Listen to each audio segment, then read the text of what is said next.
এ বেরাদার মা বোনেরা, হযরতে গেরামি ইমাম মুসলিমের বাচ্চা দুটি যে ঘরে ঘুমিয়ে আছে, ওই ঘরের দরজাটাকে বাবা আস্তে করে খুলে দিয়ে, অল্প করে খুলে দিয়ে বাবা যেমনই গেটে দাঁড়িয়ে ওই বাড়ির মালিক তাকিয়েছে গো, দেখে মনে হলো কি জানেন, আসমানের পূর্ণিমার চাঁদ ওই কাজী শাড়ির বাড়িতে দুটা ঘুমিয়ে আছে।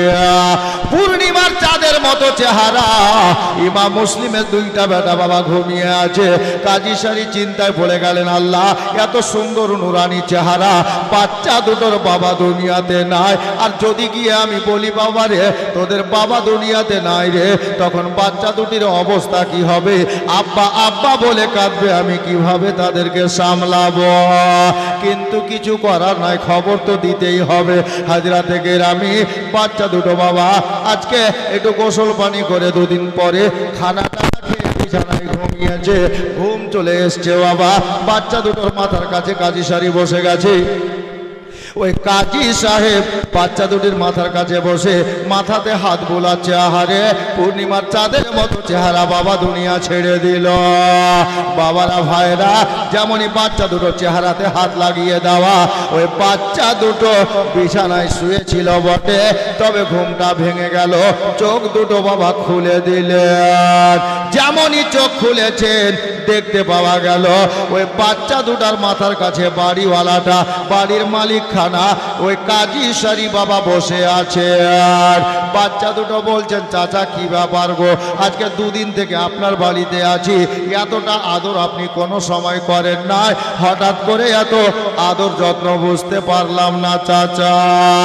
বলে বেটা কিছু না রে, তোদেরকে দেখে মনটা যেন কেমন করে উঠলো রে, তাই আমি তোর চাচা তোদের মাথার কাছে এসে বসে গেছি বেটা। তখন হঠাৎ করে বাচ্চা দুটো বলছেন, চাচা গো, ও বাড়ির মালিক চাচা যান, গতকালকে আমার আব্বা যান আমাদের দুই ভাইকে আপনার বাড়িতে রেখে গেছেন চাচা, আমার আব্বার কোনো খবর এখন পর্যন্ত পাইনি গো, আমাদের আব্বা যান কোথায় আছেন? যেমনই আব্বার কথা বলা, মা বোনেরা, বাবারা ভাইরা, চাচারা গো, কাজী শাড়ি বাবা যেমনই আব্বার কথা বলেছে, আব্বার কথা শোনার পরে হযরতে ইমাম মুসলিমের কচি কচি বেটা দুটোকে কাজী শাড়ি বলছেন না, চোখের পানি ঝরাচ্ছেন, বেটা রে, এ বেটা রে, আর তোদের বাবা দুনিয়াতে নাই রে, আমি একটু পূর্বে রাস্তায় শুনে আসলাম রে বেটা, তোদের বাবা ইমাম মুসলিমকে ইবনে জিয়াদ তালওয়ার দিয়ে জাল্লাদকে দিয়ে গলা কেটে শহীদ করে দিয়েছে। হ্যাঁ বেরাদার, 8 বছর 10 বছরের কচি কচি বাচ্চা দুটি গো যেমনই কথাটা শুনেছে রে বাবা, ইমাম মুসলিমের বেটা দুটি আব্বা আব্বা বলে কাঁদতে আরম্ভ করেছেন। কাঁদছেন আর বলছেন, ওগো চাচা যান, আমাদের বাড়ি যে কুফাতে না গো, আমাদের বাড়ি যে নবীর সোনার মদিনাতে গো, আমরা সোনার মদিনা যাব কার সাথে? চাচা জানেন গো, আমাদের মা দুনিয়াতে বেঁচে নাই গো, আমরা আব্বার কাছে ছোট থেকে মানুষ হয়েছি, এত বড় হয়েছি চাচা, আমাদেরকে কে বেটা বলে ডাক দেবে? আমরা কার সাথে সোনার মদিনা যাব? আল্লাহ আল্লাহ। ওই বাচ্চা দুটোর কথা শুনে বাবা কাজী সাহেব বাচ্চা দুটোকে সিনায় লাগিয়ে কপালে চুমা দিলেন, বেটা কাঁদিস না রে, দেয়ালেরও কান আছে, আমি এটাও খবর শুনলাম রে বেটা যে তোদের দুই ভাইকে ধরার জন্য ইবনে জিয়াদ সরকারি লোক ছেড়ে দিয়েছে। বাচ্চা দুটি বলছেন, চাচা তাহলে আমরা কি করব, আমাদেরকেও কি ওই বাবার মতো করে ধরে নিবে তারা? ওই কাজী সাহেব বলতে লাগলেন, বেটা কাঁদিস না, চুপ কর, আমি চেষ্টা চালাচ্ছি, দেখছি রে তোদের দুই ভাইকে কিভাবে সোনার মদিনায় পাঠানো যাবে। কাজী সাহেব বাইরে গেলেন, খবর লাগালেন বাবা বাবুল আরকাইন বলে একটা জায়গা, যেখান থেকে সেই দিন বৈকাল বেলাতে একটা কাফেলা সোনার মদিনার দিকে রওনা হবে। বাড়িতে আসার পরে নিজের একটা ছেলে, যে ছেলেটার নাম কেতাবে লেখা আছে আসাদ, আসাদকে ডাক দিলেন, বেটা আসাদ। আব্বা বলেন গো, বলে বেটা রে এক কাজ কর বেটা, এরা নবী বংশের ফুল রে, বাড়িতে যা খাবার ছিল দুমুঠ খাবার খাইয়ে দিলেন, আর আদর করে কপালে চুমা দিয়ে নিজের বেটা আসাদকে বললেন, বেটা রে যাও ওই জায়গায় চলে যাও রে বেটা, ওখান থেকে একটা কাফেলা যাবে সোনার মদিনাতে, আর এ বাচ্চা দুটোকে নিয়ে গিয়ে ওই কাফেলার মধ্যে যাকে পাবে দেখবে আলে নবীকে ভালোবাসনেওয়ালা আছে, ওই বাচ্চা দুটিকে তার সঙ্গী করে দিও রে। আর দেখবে বাচ্চা দুটো ওই কাফেলার সঙ্গে সোনার মদিনা চলে যাবে, ইবনে জিয়াদ আর ধরতে পারবে না। ঠিক আছে আব্বা, তাই হবে। বৈকাল বেলাতে বাবা বাচ্চা দুটিকে সাথে করে ওই কাজী শাড়ির বেটা আসাদ যেখান থেকে কাফেলা ছুটার কথা ওই জায়গায় বাবা যেমন পৌঁছেছে, দেখতে পাওয়া গেল কোনো কাফেলা ওখানে দাঁড়িয়ে নয়।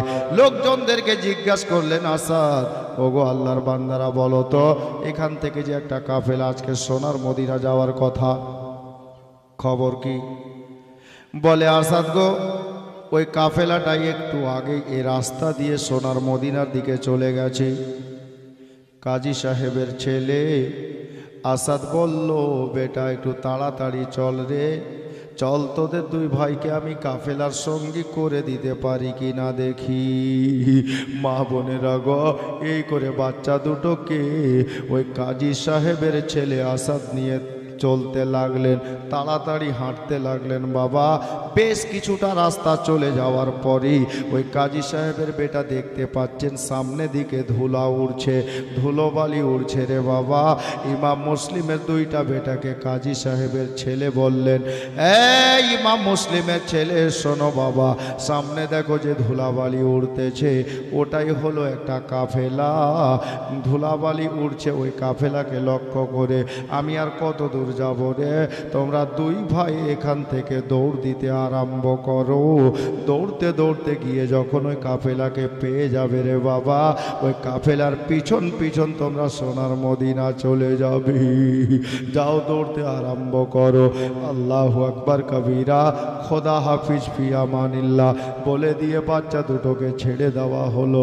সন্ধ্যাবেলার টাইম গো বাবারা, ভাইরা, মা বোনেরা, বাচ্চা দুটো দৌড়তে দৌড়তে অনেক দূর চলে গেল বাবা, কাফেলার দেখা পাওয়া গেল না, চোখের কাছ থেকে ধুলোবালিও চলে গেল, আর ওই কাফেলাও গায়েব হয়ে গেল। মা বোনেরা, বাচ্চা দুটোর কেউ দুনিয়াতে আর নাই গো। এনারা এতিম ছেলে ওই কুফা শহরে রাতের বেলাতে সোনার মদিনা যাব বলে দৌড়তে থাকলেন। এ বেরাদার, সারা রাত গত হওয়ার পরে যখন ফজরের আজান আরম্ভ হলো, বাচ্চা দুটো সারা রাত দৌড়িয়েছে গো। ফজরের আজান যেমন হয়েছে, বড় ভাই মোহাম্মদ বলছে, ভাই ইব্রাহিম দাঁড়া রে, একটু আজানটা কান করে শুনতো রে। বলে, দাদা কেন গো? বলে, আজানটা পরিচিত মনে হচ্ছে, এটা আজান কার আজান আছে জানিস রে? আমার মন বলছে কুফা শহরের জামে মসজিদের মুয়াজ্জিনের আজান আছে। এ ভাই ইব্রাহিম, তার মানে এটাই যে আমরা সারা রাত কুফা শহরে দৌড়িয়েছি মদিনা যাব বলে, এখন পর্যন্ত কুফা শহরের বাইরে যেতে পারিনি। ছোট ভাই বলছেন, দাদা এবার কি হবে গো? ওই বাড়ির মালিক তো বলেছিলেন চাচা যান যে আমাদের দুই ভাইকে ধরার জন্য ইবনে জিয়াদ লোক ছেড়ে দিয়েছে। বাবারা, ছোট ভাই বড় ভাই দুইজন মিলে একটা পরামর্শ করলেন। বাবা, ইমাম মুসলিমের দুইটা ছেলে যেখানে দাঁড়িয়েছিলেন, দেখলেন ওই রাস্তার ধারে একটা পাহাড় আছে, আর পাহাড়ের গোড়াতে, পাহাড়ের নিচে বাবা একটা খড়ল ছিল, যাকে আমরা বাংলায় গর্ত বলে থাকি। ওই গর্তের মধ্যে দুই ভাই লুকিয়ে গেলেন। কেন বলেন তো? বলে, এই জন্যই লুকিয়ে যাও যে আমরা সারা দিন গর্তের মধ্যে লুকিয়ে বসে থাকবো, যখন সূর্য ডুবে যাবে, সূর্য অস্ত চলে যাবে, লোকজন চলাচল বন্ধ হয়ে যাবে, তখন আমরা আমার দুই ভাই গর্ত থেকে বেরিয়ে যাব, আর সোনার মদিনার রাস্তা ধরে চলবো, দৌড়বো। মা বোনেরা, বাবারা, ভাইরা গো, ইমাম মুসলিমের দুইটা বেটা গর্তের মধ্যে ঢুকে গেলেন। দানা নাই, পানি নাই, কচি কচি বাচ্চা গর্তের মধ্যে সারা দিন বসে থাকলেন বাবা। বৈকাল বেলাতেই ছোট ভাই বলেন বড় ভাইকে, ভাইয়া আর থাকতে পারছি না, একটু বাইরে দেখেন না দাদা, যদি লোকজন চলাফেরা না করে একটু বাইরে যাব গো, বড় গলা শুকিয়ে গেছে, কোনো তালাবে যদি পানি পাই একটু পানি পান করব। মা বোনেরা গো, ইমাম মুসলিমের বড় বেটা বলছেন, বেটা ভাই একটু দাঁড়া রে, আল্লাহু আকবার কাবীরা। ছোট ভাই বললেন, দাদা আপনি ভয় করছেন, তাহলে আমি বাইরে দেখছি। ছোট ভাইটা যেমনই বাবা গর্তের মুখ থেকে মাথাটা বের করতে যাবেন গো, খোদা কপালে লিখেছেন রে বাবা, একটা এজিদি সৈন্য ওই গর্তের মুখের কাছে দাঁড়িয়ে আমার ইমাম মুসলিমের বেটাদেরকে খোঁজ করতেছিল। আল্লাহু আকবার কবিরা। যেমনই বাচ্চা ছেলেটা মাথা বের করতে যাবে, ওই মতো খপ করে বাবা মাথার চুল ওই সৈন্যখানা ধরে নিল। বাবারা এদিকে চুল ধরে বাচ্চাটাকে টানছে রে বাবা, আর আমার ইমাম মুসলিমের ছোট ছেলে বলছে, ভাইয়া আমার মাথার চুল কেউ ধরে ফেলেছে গো, আমার মাথায় বড় ব্যথা করছে দাদা, আমি আর সইতে পারছি না গো। নিচে থেকে বড় ভাই ভাইয়ের পা ধরেছে আর বলছে, ভাই আমি তোমাকে একা যেতে দেব না। বাবারা এই করে বাবা কোনো মতে যখন মাথার চুল ওই লম্পট ছাড়লো না গো, ইমাম মুসলিমের বড় বেটা নিজের মনেই বেরিয়ে গেল, কপালে যা আছে ঘটবে, চলো দুনো ভাই বাইরে যাব। এবার বাচ্চা দুটোকে পেয়ে ইবনে জিয়াদের সৈন্য বাবা গ্রেপ্তার করে গভর্নর হাউসে ইবনে জিয়াদের সামনে হাজির করলো। ইবনে জিয়াদ বলল, যাও বাচ্চা দুটোকে নিয়ে গিয়ে জেলখানায় বন্দি করে দাও, এখন বাচ্চা দুটোর ব্যাপারে কিছু বলা যাবে না, এজিদকে চিঠি লিখবো, ইয়াজিদ যেটা বলবে সেটা করব। বাবারা বাচ্চা দুটোকে নিয়ে গিয়ে জেলখানায় ভরে দিল, আর গেটে তালা মেরে একটা লোককে গেটম্যান হিসাবে, গেটের দারোগা হিসাবে, জেলখানার দারোগা হিসাবে যাকে দায়িত্ব দেওয়া হলো বাবা, ওই লোকটার নাম কেতাবে লেখা আছে মাসকুর। ওই লোকটার নাম হলো মাসকুর। মাসকুরকে চেয়ার দিয়ে গেটম্যান করে বসিয়ে দিল। এবার রাত হয়েছে, রাতটা যখন গভীর হয়েছে, কেউ আর জেগে নাই। বাচ্চা দুটো জেলখানাতে বসে বসে একে অপরের সঙ্গে গলা ধরে নিয়ে কাঁদছে, ভাইয়া ভাইয়া গো, আমি শুনেছি আমার ওই বাড়ির মালিক চাচা জানের মুখে যে আমার আব্বাকে একটা রাত জেলখানাতে বন্দি রেখে তারপর দিন জেলখানা থেকে বের করে গলাটা কেটে নিয়েছি। ওগো দাদা যান, আমার মনে হচ্ছে আমার আব্বাকে ওই জেলখানাতে বন্দি রেখেছিল, আমরাও জেলখানায় বন্দি হয়ে গেছি দাদা। তাহলে কি আমাদের এটাই হচ্ছে জীবনের শেষ রাত গো? আগামী কালকে আমাদেরকে হয়তো আব্বার মতো করে গলাখানা কেটে নেবে। আব্বা আব্বা বলে, আম্মা আম্মা বলে বাচ্চা দুটো কাঁদে, আবার একটু পর থেমে যায়, আবার কাঁদে। যে চেয়ার নিয়ে গেটম্যান দারোগা বসেছিল, ওই দারোগা হঠাৎ হঠাৎ করে বাচ্চাদের কান্না শুনে বাবা দয়া হয়ে গেল, চিন্তা ভাবনা করলো, আল্লাহ মদিনার সরজমিনে আমার নবীর দিওয়ানারা নবীর মোহাব্বতে নিজের গলা কাটিয়ে দিয়েছে, নিজের মাথা কাটিয়ে দিয়েছে, নিজের বেটা কুরবানি করেছে, আর এটা তো আলে নবী আছে, আমি আলে নবীর মোহাব্বতে একটা সামান্য চাকরি কেন ছাড়তে পারবো না? কপালে যা আছে হবে।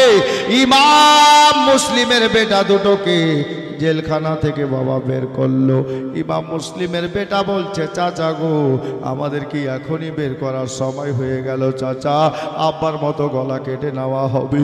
ওই মাসকুর লোকটা বলল, বেটা রে কাঁদিস না বেটা, কাঁদিস না, আমি তোদেরকে শাস্তি করার জন্য নয় রে, তোদেরকে রেহাই করার জন্য জেলখানা থেকে বের করছি। ইমাম মুসলিমের বেটা দুটো বলল, চাচা আমাদেরকে বের করবেন, ছেড়ে দিবেন, আপনি নিজের কথাটা কি ভেবে ভেবেছেন চাচা? বলে ভেবেছি ভেবেছি বেটা। কি ভেবেছেন গো? বলে আপনার চাকরি আপনি ইবনে জিয়াদকে জবাব কি দেবেন? আপনাকে চাকরি থেকে বাদ দিতে পারে, জান থেকে মেরে দিতে পারে। ইমাম মুসলিমের বেটা দুটোকে ইমাম মুসলিমের লাল দুটিকে মাসকুর নামক লোকটা বলতে লাগলো, বেটা রে, ইমাম মুসলিমের ছেলে রে, বেটা, আমি মাসকুরকে আলে নবীর মোহাব্বতে যদি গলা কাটাতে হয়, চাকরি ছাড়তে হয়, আমাকে যদি সাসপেন্ড করে দেয়, আমি ছাড়তে রাজি আছি, চাকরি ছেড়ে দেব, বেতন নেব না, তবুও আমি তোমাদের দুই ভাইকে জেলখানাতে রাখবো না রে, তোমাদেরকে সোনার মদিনার রাস্তা ধরে ছেড়ে দেব। লোকটা কি করলো বাবারা? ইমাম মুসলিমের বেটা দুটিকে বাড়িতে নিয়ে গিয়ে দুমুঠ খাবার খাওয়ালো রাতের অন্ধকারে। আর খানা খাইয়ে দিয়ে বাড়ির বাইরে রাস্তায় নিয়ে গেলেন। রাস্তায় গিয়ে বহু দূরে একটা আলো দেখতে পাওয়া যাচ্ছে, টিম টিম করে জ্বলছে। মাসকুর নামক লোকটা বলল, বেটা রে, ওই যে আলো দেখতে পাচ্ছিস, ওই আলোটা হলো কাদসিয়ার আলো। ওই কাদসিয়াতে আমার নিজের মায়ের পেটের ভাই, যার নাম হলো কাতওয়াল, ওই কাতওয়াল নামক ভাইটা ওই নদীর ঘাটে কাজ করে। তোরা এই রাস্তা দিয়ে সোজা চলে যাবি, আলোটাকে ফলো করতে করতে ওখানে যাবি, লোকটাকে বলবি, ওগো কাতওয়াল, আপনার দাদা মাসকুরের জেলখানা থেকে আমরা আসলাম, আমাদেরকে নদীটা ওই পার করে দাও, নদীটা পার করে দাও। বাবা জানিস রে, যখন ওই নদীটা পার হয়ে যাবি, তোদেরকে আর কেউ ধরতে পারবে না। ওই নদীটা পার করে রাস্তা মদিনা লেগে আছে, সোজা রাস্তা। বাবারা, ভাইরা, মা বোনেরা গো, ইমাম মুসলিমের বাচ্চা দুটি বাবা দৌড়তে আরম্ভ করলেন। আল্লাহু আকবার কবিরা। এইদিকে বাচ্চা দুটোকে দৌড়তে দেন বাবা, একটু মাসকুরের দুটা কথা শুনে নি। সকাল হয়ে গেল বাবা, সকাল 8টা-9টাতে কেউ গভর্নর হাউসে মন্ত্রীকে গিয়ে বলল, ওগো ইবনে জিয়াদ, কি হলো রে? বলে শুনেছেন কিছু? বলে কি?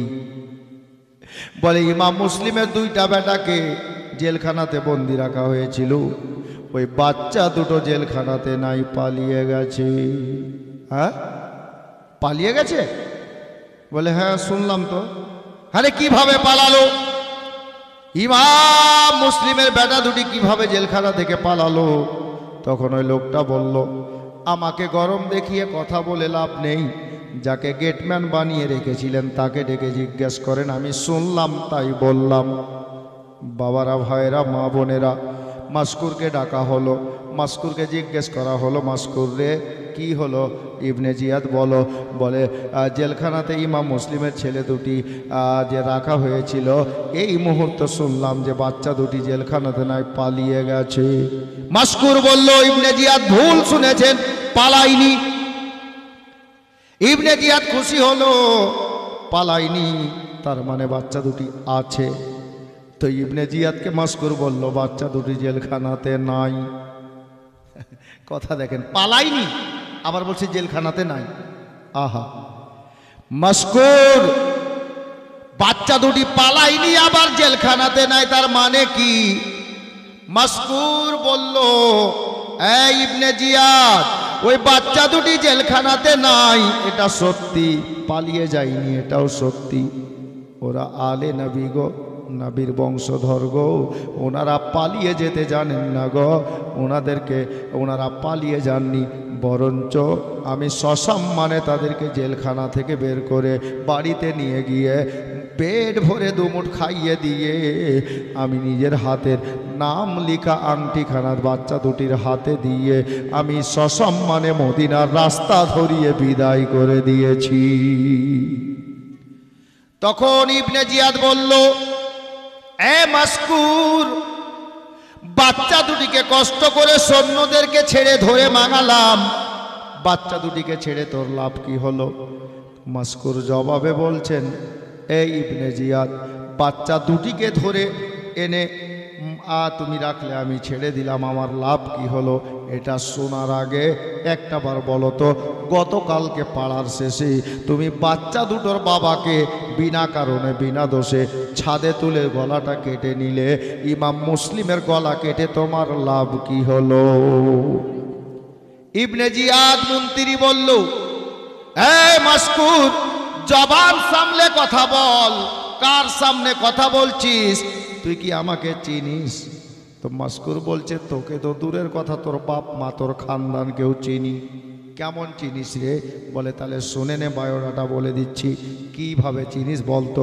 বলে তোর নাম হলো ওবায়দুল্লাহ, তোর বাপের নাম হলো জিয়াদ, তোর মায়ের নাম হলো মারজানা, আর তোর একটা ভাই আছে, তোর ভাইয়ের নাম হলো ওসমান, আর তোর বাড়ি হলো বুসরা শহরে। ইবনে জিয়াদ বলছে, ঠিকই তো, এই সব ভালোভাবে আমার জানে আর চিনে। তো আচ্ছা তুই আমাকে চিনিস? বলে হ্যাঁ। আচ্ছা তুই আমার পাওয়ার জানিস? বলে পাওয়ার জানি। কি পাওয়ার বলতো?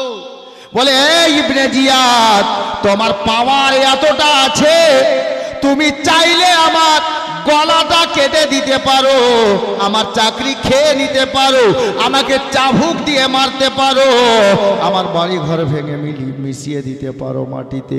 তবে এই ইবনে জিয়াদ শোনো, তোমার পাওয়ার আছে, পাওয়ার একদিন শেষ হয়ে যাবে, কিন্তু মোবাইল যদি ঠিক থাকে, মোবাইলের টাওয়ার কোনোদিন শেষ হবে না। এ বেরাদার, ইবনে জিয়াদ বলতে চাইছে, এই মাসকুর বলতে চাইছেন, ইবনে জিয়াদ শোনো গো, তোমার পাওয়ার আছে, তোমার পাওয়ার সাপ্লাই হয় দামেস্ক শহর থেকে, এজিদের দরবার থেকে, আর আমি মাসকুরের টাওয়ার আছে, ওই টাওয়ার সাপ্লাই হয় সোনার মদিনা থেকে। তোমার পাওয়ার একদিন নষ্ট হয়ে যাবে, শেষ হয়ে যাবে, কিন্তু আমি মাসকুরের এমন টাওয়ারের সঙ্গে কানেকশন, যে টাওয়ার জীবনে বিজি ব্যস্ত হবে না। তাই কোনো বাংলা কবি এরকম লিখেছিলেন, যদিও আমি গজল পড়ার মুডে নেই, বাপ একটা লাইন মনে পড়ে গেল জীবনীতে মিলিয়ে দেওয়ার জন্য। জি, के 786 92 786 92 লাগাও রে মোবাইল নম্বর, ধরবে মদিনার সেন্টার, নেটওয়ার্ক বিজি কবু হয় না জি, নেটওয়ার্ক বিজি কবু হয় না জি, এমন এক ইজি টাওয়ার, ধরবে মদিনার সেন্টার। ইশকে নবীজির সিম কার্ড লাগাও, बड़ा अनोखा शेर আছে, इसके नबीजिर सिम कार्ड লাগাও, আপন আপন হ্যান্ডসেটে, ব্যালেন্স কবু শেষ হবে না, আরে থাকবে আনলিমিটেড, থাকবে আনলিমিটেড। দরুদ পড়ে রিচার্জ করুন, দরুদ পড়ে রিচার্জ করুন, আরে দারুন এই নবীর ওয়াফার, ধরবে মদিনার সেন্টার।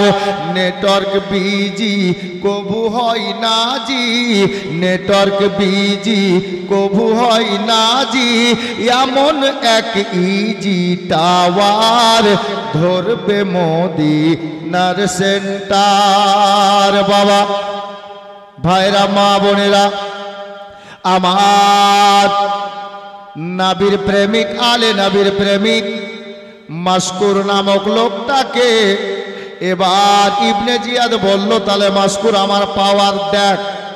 জাল্লাদকে ডাকা হলো, আর জাল্লাদকে ডেকে বলা হলো, জাল্লাদ রে, এ মাসকুরকে নিয়ে যা ফাঁকা ময়দানে, হাতে একটা আপনার কি বলে চামের চাবুক দিয়ে দেওয়া হলো, এ কোড়াটা নিয়ে যা, আর গুনতি করে মাসকুরকে দাঁড় করিয়ে 500 কোড়া গুনতি করে মারো, এটা মাসকুরের শাস্তি।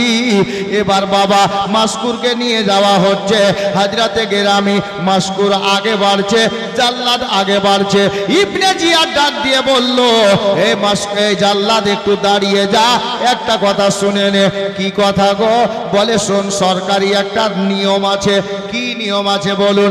বলে গুনতি করে 500 কোড়া মারবে, তবে কোড়াগুলো মারার টাইমে খেয়াল রাখবে, কোড়া মারতে মারতে যদি লোকটা পড়ে যায়, শুয়ে যায়, দাঁড়িয়ে না থাকে, তাহলে আর কোড়া মারা যাবে না। আর শেষ কথা হলো এটা, ইবনে জিয়াদ বলল, জাল্লাদ শোনো রে, কোড়াগুলো যে মাসকুরের গায়ে মারবি, ভালো করে লক্ষ্য করে মারিস রে। কি লক্ষ্য করব হুজুর? বলে লক্ষ্য করবি যেন একটাও কোড়া মাসকুরের গায়ে আসতে পড়ে না। যটা কোড়া আসতে পড়বে গুনতি করে আসিস। তো জাল্লাদ বলছে, হুজুর গুনতি করে আসবো, ওই কোড়াগুলো কি হবে? বলে যটা কোড়া আস্তে করে মারবি, গুনতি করে আসার পরে এখানে দাঁড়াবি, ওই তটা কোড়া আবার তোর পিঠে পড়বে। এত বড় জাল্লাদ। বলে ঠিক আছে। ফাঁকা মাঠে যাওয়া হলো, ফাঁকা ময়দানে মাসকুর দাঁড়িয়ে গেছেন। হে বেরাদার, মারতে আরম্ভ করবে। মাসকুর বলছে, জাল্লাদ দাঁড়া রে, মারার আগে একটা কথা শুন। কি কথা রে মাসকুর? বলে শুনে নে, শুনে নে। মাসকুর বলছেন, ভাই জাল্লাদ, এখানে তোর নেতা নাই আর আমার নেতা নাই রে, কিন্তু আমার ইমান, আমার দয়ার নবী আমাকে দেখতেছেন। এ জাল্লাদ শোনো, আমি মাসকুর তোমারে বলছি, আমাকে কোড়াগুলো মারবে যেন আস্তে মারিও না। তো মাসকুর যখন এই কথা বলছে, আস্তে মারিও না, তো জাল্লাদ বলছে কেন? বলে এজন্য যে আমি আলে নবীর মোহাব্বতে মার খাবো, আমাকে লাগবে না। আর একটা চাবুক যদি তোমার গায়ে পড়ে তুমি সইতে পারবে না, এই জন্য বলছি তুমি আস্তে মারিও না। ঠিক আছে, তাই হবে। জাল্লাদ বলছে, মাসকুর রেডি হয়ে যা। হাজরাতে মাসকুর রেডি হয়ে গেছেন, এবার চাবুকটা মারতে যাবে। বাবা আমার ইমাম মুসলিমের বেটার দিওয়ানা, আলে নবীর পারওয়ানা হাজরাতে গেরামি হাজরাতে মাসকুর বললেন, এই জাল্লাদ একটু দাঁড়িয়ে যা, একটা কাজ করে নি রে। কি কাজ রে মাসকুর? মাসকুরের গায়ে একটা জামা ছিল বাবা, ওই জামা খানোকে চটচট করে বাটনগুলো খুলে দিয়ে আপনার খালি গায়ে দাঁড়িয়ে গেলেন। আল্লাহু আকবার কবীরা। ইমাম মুসলিমের দিওয়ানাকে দেখে, মাসকুরকে দেখে জাল্লাদ জিজ্ঞাসা করলো, এ মাসকুর বলো তো, আমি তোমাকে মারবো, গায়ের জামাটা কেন খুলে ফেলে দিলে রে? বলে এই জন্য জামা খুললাম যে আমি আলে নবীর মোহাব্বতে মার খাবো, আর তুমি চাবুক নিয়ে মারবে। চাবুকটার আগাল এসে যদি আমার জামাতে জড়িয়ে যায়, তোমার হাতে ব্যথা হবে, টানতে দেরি হবে, যার কারণে আমি জামাটা খুলে দিলাম রে। এবার তুমি আরাম করে আমাকে মারতে থাকো। একবার জোরে বলেন সুবহানাল্লাহ। আলে নবীর প্রেমিককে দেখেন, বলছে এবার আরাম করে তুমি মারতে থাকো। বাবারা, ভাইরা, মা বোনেরা, আমার ইমাম মুসলিমের দিওয়ানাকে দাঁড় করিয়ে জাল্লাদ ইবনে জিয়াদের ওয়ার্ডারে এই জাল্লাদ চাবুকখানা তুলে মারতে আরম্ভ করলো। এত জোরে চাবুকখানা চালালো রে বাবা, হাজরাতে মাসকুরের শরীরে লেগে গেল, পিঠে লেগে গিয়ে ওই চাবুকের আঘাতে 4 আঙ্গুল ফেটে গিয়ে বাবা শরীর থেকে রক্ত বেরোতে আরম্ভ করেছে। ওই রক্তগুলো গড়িয়ে গড়িয়ে মাটিকে লাল করে যাচ্ছে, এত জোরে চাবুক চালিয়েছে।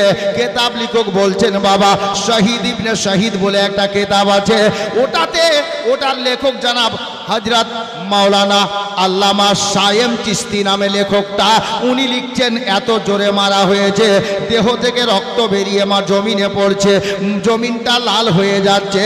কিন্তু বেরাদার, জাল্লাদ লক্ষ্য করে দেখলো হযরতে ইমাম মুসলিমের দিওয়ানা মাসকুরের জবান থেকে মা বাবা বলে কোনো শব্দ বেরোয়নি, আহ উ বলে কোনো শব্দ বেরোয়নি গো। আমার মাসকুরের জবানে বেরোচ্ছে বিসমিল্লাহির রহমানির রহিম। বিসমিল্লাহ শরীফ পাঠ করেছেন। জাল্লাদ চাবুকটা গুছিয়ে নিল, চাবুকটা গুছিয়ে নিয়ে ডাক দিয়ে বলছে, ওরে মাসকুর, এত জোরে তোমাকে মারলাম, এত জোরে আমি চাবুক চালিয়েছি যে তোমার শরীরটা ফেটে গিয়ে, পিঠটা চামটা ফেটে গিয়ে একেবারে তাজা তাজা রক্ত গড়িয়ে জমিনে পড়ছে, আমার বাহুটা কেঁপে গেছে, কিন্তু তুমি মা বলে কান্না করনি, বাবা বলে কান্না করনি, আহ উ বলে কোনো শব্দ বেরোয়নি, তোমার মুখে বিসমিল্লাহ শরীফ বেরিয়েছে। এটার কারণটা কি জানতে পারি? মাসকুর বলছে, জাল্লাদ রে, এই পৃথিবীর বুকে যত কাজ আছে সব নেক কাজ আছে, যত আল্লাহকে রাজি করার জন্য নেক কাজ আছে, আমি সবটা কাজকে ভালোবাসি। তবে জাল্লাদ শুনে নে, আমার মায়ার নবীর হাদিসে পাক আছে, যখন কোনো ভালো কাজ আরম্ভ করতে যাবে বিসমিল্লাহ শরীফ দিয়ে আরম্ভ করিও, ওই কাজটা ভালোভাবে সম্পূর্ণ হবে। আর যদি বিসমিল্লাহ পড়া না হয় কাজটাও অসম্পূর্ণ থেকে যায়, আধুরা থেকে যায়। এই জাল্লাদ, আলে নবীর মোহাব্বতে আমি মার খাচ্ছি রে, আমার জন্য এই পৃথিবীর জমিনে এর থেকে ভালো কাজ হতে আর পারে না, যার কারণে তুমি বিসমিল্লাহ পড়নি রে, আমি মাসকুর নিজেই বিসমিল্লাহ পাঠ করে নিয়েছি। বাবা, হযরতে মাসকুরের জবান থেকে প্রথম চাবুকে বেরোলো বিসমিল্লাহ শরীফ। জাল্লাদ তুমি মারো, দেরি করিও না। জাল্লাদ দ্বিতীয় চাবুক তুলল বাবা, আবার চাবুক কানা তুলে যেমনই মাসকুরের পিঠে মেরেছে, হযরতে মাসকুর মা বলে বাবা বলে কাঁদলেন না গো। হযরতে মাসকুর আল্লাহর কাছে দোয়া করছেন, আল্লাহ আল্লাহ গো, আলে নবীর মোহাব্বতে, নবী বংশের ফুলের ভালোবাসাতে আমি মার খাচ্ছি, আল্লাহ আমাকে সহ্য করার তৌফিক দান করেন। আবু সুফিয়ান সাহেব 1000, এটা কে দিয়েছিল? বেলাল নামে 500, আল্লাহ কবুল করুক। বাবারা, ভাইয়েরা, মা বোনেরা গো, শোনেন কি হচ্ছে। তারপরে দ্বিতীয় নম্বর চাবুক পড়াতে মাসকুরের জবান থেকে বেরোলো, আল্লাহ আল্লাহ গো, আপনি আমাকে এই মার সহ্য করার তৌফিক দান করেন। যখন 3 নম্বর চাবুকটা পড়ল, হযরতে মাসকুরের জবান থেকে বেরোচ্ছে, আল্লাহ আলে নবীর মোহাব্বতে আমি মার খাচ্ছি, আল্লাহ এই মার খেতে খেতে আমার জবান থেকে যেন কোনো কুবাক্য না বেরোয়, যেন কোনো খারাপ ভাষা না বেরিয়ে যায়, আল্লাহ এইটুকু তৌফিক আমাকে দাও। এ বাবারা, কেতাব লেখক বলছেন হযরতে আল্লামা সায়েম চিশতি, উনি লিখছেন, আল্লাহ আল্লাহ, হযরতে মাসকুরের পিঠে বাবা একটা দুটা করে গুনতি করে 5খানা চাবুক যখন পড়ল গো, মা বোনেরা গো, হযরতে মাসকুর আর দাঁড়িয়ে থাকতে পারলেন না, জমিনে চলে আসলেন, জমিনে পড়ে গেলেন। যেমনই জমিনে পড়েছে, মাসকুরের দেহটা জমিনে পড়ে গেল। এবার ওই জাল্লাদ চাবুকটা গুছিয়ে হাতে ধরে নিল। সরকারি আইনের খেলাফ যাওয়া যাবে না, আর মারা যাবে না। হযরতে মাসকুরের জবান থেকে কিছু বেরোচ্ছে, কি বেরোচ্ছে সেটা বুঝতে পারা যাচ্ছে না। জাল্লাদ নবীর কালমা পড়নেওয়ালাই ছিল। এ নালাই কি করলো জানেন? চাবুকখানা গছিয়ে নিয়ে নিজের কানটা নিয়ে গেল মাসকুরের মুখের নিকটে। দেখি মাসকুর কি বলছে।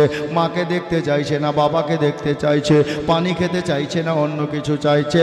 যেমনই জাল্লাদ নিজের কানখানাকে ওই মাসকুরের মুখের কাছে নিয়ে গেছে, শুনতে পাওয়া যাচ্ছে আমার মাসকুরের ঠোঁট দুটো নড়ছে। আর মাসকুর কি পড়ছে জানেন গো?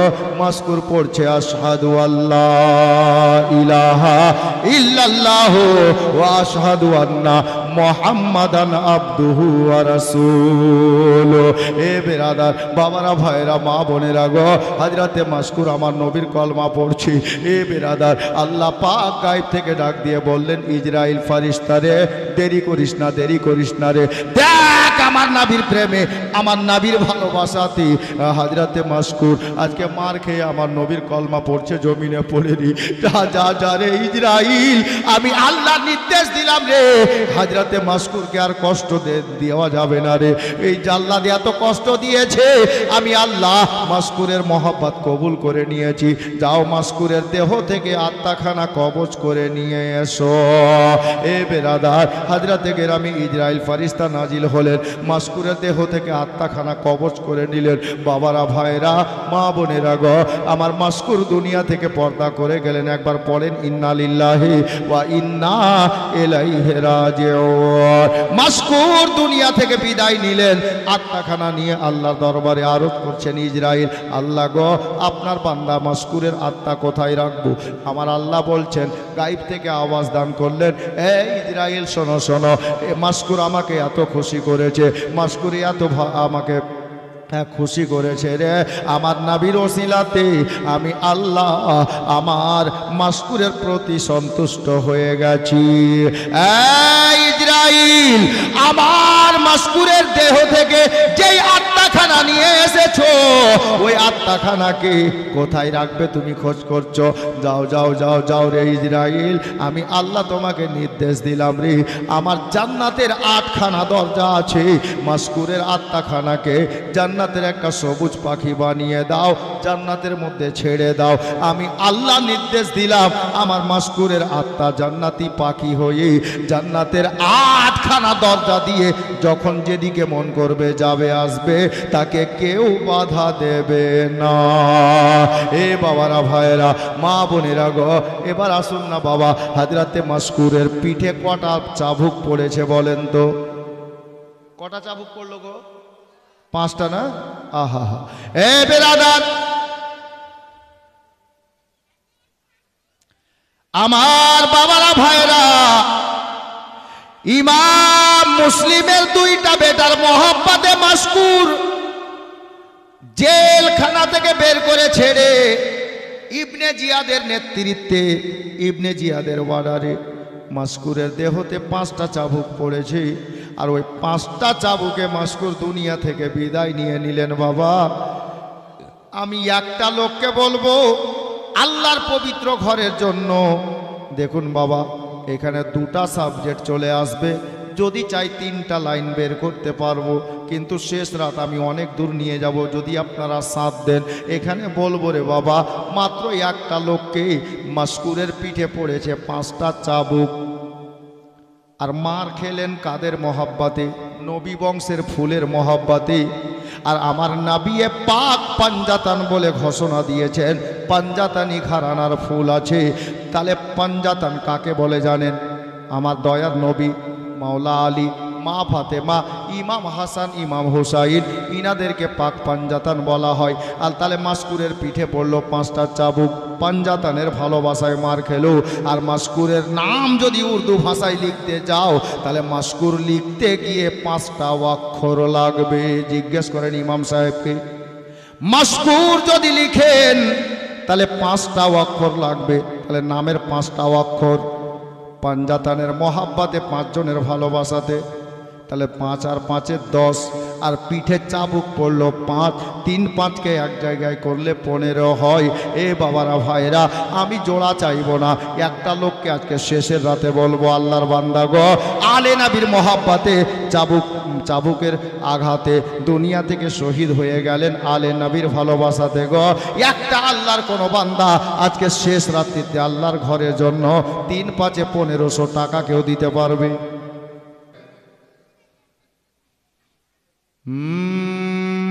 যে আমার নবীজি কে ভালোবাসিবে, যে আমার নবীজি কে ভালোবাসিবে, যে আমার নবীজি কে ভালোবাসিবে,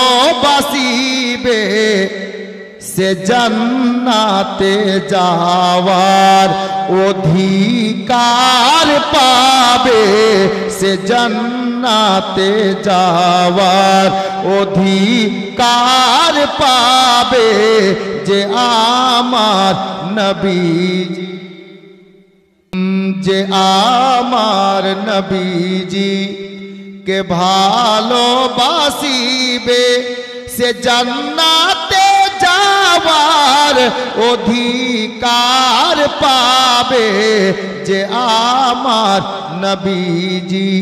নবীর দিওয়ানা, ইন্তেকালের পরে মৃত্যু ব্যক্তি নবীর দিওয়ানা বলে কি জানেন? যেটা শুনতে পাই না আমরা, কিন্তু নবীর খাস দিওয়ানার ইন্তেকাল হলে ও ইন্তেকালের পরে আত্মীয় স্বজনকে এটাই বলে কি জানেন?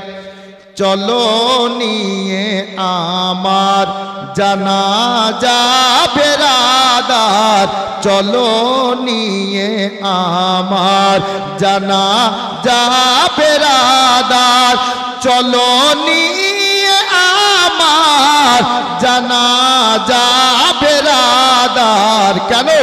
কবরে নবীজির, কবরে নবীজির দিদার হবে, কবরে নবীজির দিদার হবে যে আমার নবীজি কে ভালোবাসিবে সে জান্নাতে যাওয়ার অধিকার পাবে যে আমার নবীজি।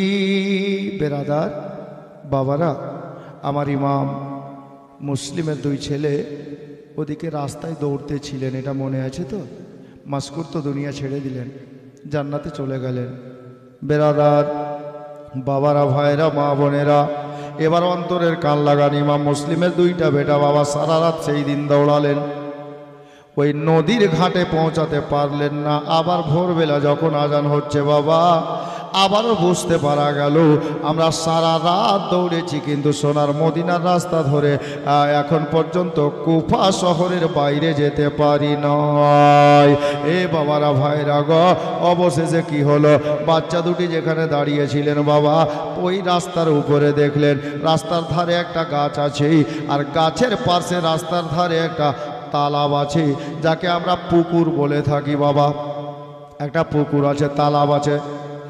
ইমাম মুসলিমের দুইটা বেটা বললেন, আল্লাহ, আমরা কি সোনার মদিনা যেতে পারবো না?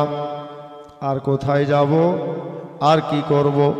কিন্তু বাবারা, ভাইয়েরা, মা বোনেরা গো, ইমাম মুসলিমের বড় বেটা বললেন, ভাই ইব্রাহিম রে, একটা কাজ কর রে ভাই, আজকেও আমরা কুফার থেকে বাইরে যেতে পারিনি, চল একটা কাজ কর, আমাদেরকে কেউ দেখে নিলে মুসিবত হয়ে যাবে, কারণ জানি রে আমাদেরকে ধরার জন্য ইবনে জিয়াদ লোক ছেড়ে রেখেছে। ভাই তাহলে কি করবেন দাদা? কোথায় যাবেন? কার বাড়ি যাবেন? বলে কারো বাড়িতে যাব না রে, চল আমরা গাছের উপরে উঠে যাই। কচি কচি বাচ্চা পাশে যেটা গাছ ছিল বাবা, ওই গাছের উপরে ডালে উঠে গেলে কেউ দেখবে না দাদা? বলে না রে না, মানুষ চললে রাস্তা দেখে চলে, উপরে তাকাই না। সব মানুষ রাস্তা দিয়ে যাবে, আমরা উপরে দুই ভাই সারাদিন লুকিয়ে বসে থাকবো, আর সন্ধ্যা যখন হয়ে যাবে আবার সোনার মদিনার রাস্তা ধরে চলতে আরম্ভ করব। এই বলে বাচ্চা দুটো গাছে ডালে বসে গেলেন। এবার বাবা শত শত মানুষ যায় আসে, কেউ দেখতে পায় না। বৈকাল বেলাতে সূর্য অস্ত যাওয়ার কিছুক্ষণ পূর্বে আল্লাহু আকবার কবিরা, সামনে একটা বাড়ি দেখতে পাওয়া যাচ্ছে বাবা। ওই বাড়িটার মালিকের নাম হলো বাবা হারিস পাপি। ওই হারিস পাপির বাড়ি থেকে একটা বাঁধি, একটা চাকরনি যাকে বলা হয়, একটা চাকরনি, একটা দাসী বাবা, আল্লাহু আকবার কবিরা, পানি নেওয়ার জন্য ওই যে গাছের আপনার যে গাছে বসে আছে ইমাম মুসলিমের ছেলে দুটি, ওই গাছের নিচে যে তালাবটা আছে রাস্তার ধারে, ওই তালাবে পানি নেওয়ার জন্য দাসীটা চলে আসছে। আল্লাহু আকবার কবিরা। ইমাম মুসলিমের ছেলে দুটি বলছে, আল্লাহ যেন এই মেয়েটা আমাদেরকে না দেখে। সন্ধ্যা তো হয়ে এসছে, মেয়েটা পানি নিতে নামলো ঘাটে, আর পানির ঘাটে যেমনই গেছে পানির দিকে যেমনই তাকাবে বাবা, যেমন তাকিয়েছে রে বাবা সন্ধ্যার কিছুক্ষণ পূর্বে, দেখবেন একটা সময় আছে বাবা, সন্ধ্যা হওয়ার আগে আসমানে চাঁদের একটা দৃশ্য দেখতে পাওয়া যায়। এ বেরাদার, ইমাম মুসলিমের দুইটা ছেলে গাছের ডালে বসে, বাচ্চা দুটি খালি আল্লাহ আল্লাহ করছে, আল্লাহ গো যেন ওই মেয়েটা আমাদের দুই ভাইকে দেখতে না পায়। মেয়েটার দিকে তাকাচ্ছে, মেয়েটা পানি নিতে নেমেছে, কলস ডুবাবে, পানি ভরবে, নিয়ে চলে যাবে। কিন্তু নদীর ঘাটে, ওই আপনার কি বলে তালাবের ঘাটে গিয়ে মেয়েটা পানি আর ভরে না, ওই পানির দিকে বাবা তাকিয়ে আছে। বাচ্চা দুটো বলছে, আল্লাহ কেন মেয়েটা পানি নিয়ে চলে যাচ্ছে না? মা বোনেরা গো, অন্তরের কান লাগার গল্প করিয়েন না খালা। আমার বিশ্ব নবীর বাগানের ফুল গো, আলে নবী আওলাদে আলী গো, বাচ্চা দুটি বাবা দেখছে আর ওই মেয়েটা কেন পানি ভরছে না জানেন গো? মেয়েটা চিন্তায় পড়ে গেছে, আল্লাহ আসমানের চাঁদ তো একটা হয়, আজকে তিনটা কেন দেখছি? একটা চাঁদ হয়, তিনটা কেন দেখছি? তার কারণ কি? তার কারণ হলো একটা বাবা, যে ওই বাচ্চা দুটোর ছায়া গিয়ে মুখের চেহারা দুটি ভেসে উঠেছে পানিতে। ওই মেয়েটা চিন্তায় পড়ে গেল, আল্লাহ আসমানের সত্যিকারে চাঁদ কি আজকে তিনটা হয়ে গেছে? আর পানি না ভরে বাবা যেমনই মুখটা উপরে তুলবে, ওই বাচ্চা দুটোর দুটো করে চারটা চোখ, আর মেয়েটার দুটা চোখ, ছয়টা চোখ এক জায়গায় হয়ে গেল। এ বাবারা, ভাইরা, মা বোনেরা গো, মেয়েটা পানি আর ভরলো না। কলসটা রেখে দিয়ে, বালতিটা রেখে দিয়ে বাবা ঘুরে গাছের গোড়ায় গিয়ে দাঁড়িয়ে গেল। হ্যাঁ রে, তোরা কার ব্যাটারি? এ বাবা তোরা কার ছেলে রে? তোদের বাড়ি কোথায় রে? নিচে নেমে আয়, পড়ে গেলে নস্কান হয়ে যাবে, হাত পা ভেঙে যাবে রে বেটা, নিচে আয়, নিচে আয়, পড়ে যাবি রে। বাচ্চা দুটো বলছে, চাচি গো আমাদেরকে থাকতে দেন, আপনি কিছু বলিয়েন না চাচি, যান আপনি বাড়ি চলে যান। বলে, বেটা তোরা কার ছেলে রে? বলে, চাচি শুনিয়েন না গো, আমাদের মা জগতে বেঁচে নাই, আমাদের বাবা জগতে বেঁচে নাই, আমরা এতিম ছেলে আছি। এ মা বোনেরা, যেমনই এতিম কথা বলা, মা বাবা বেঁচে নাই, ওই মেয়েটার চোখে পানি চলে আসলো।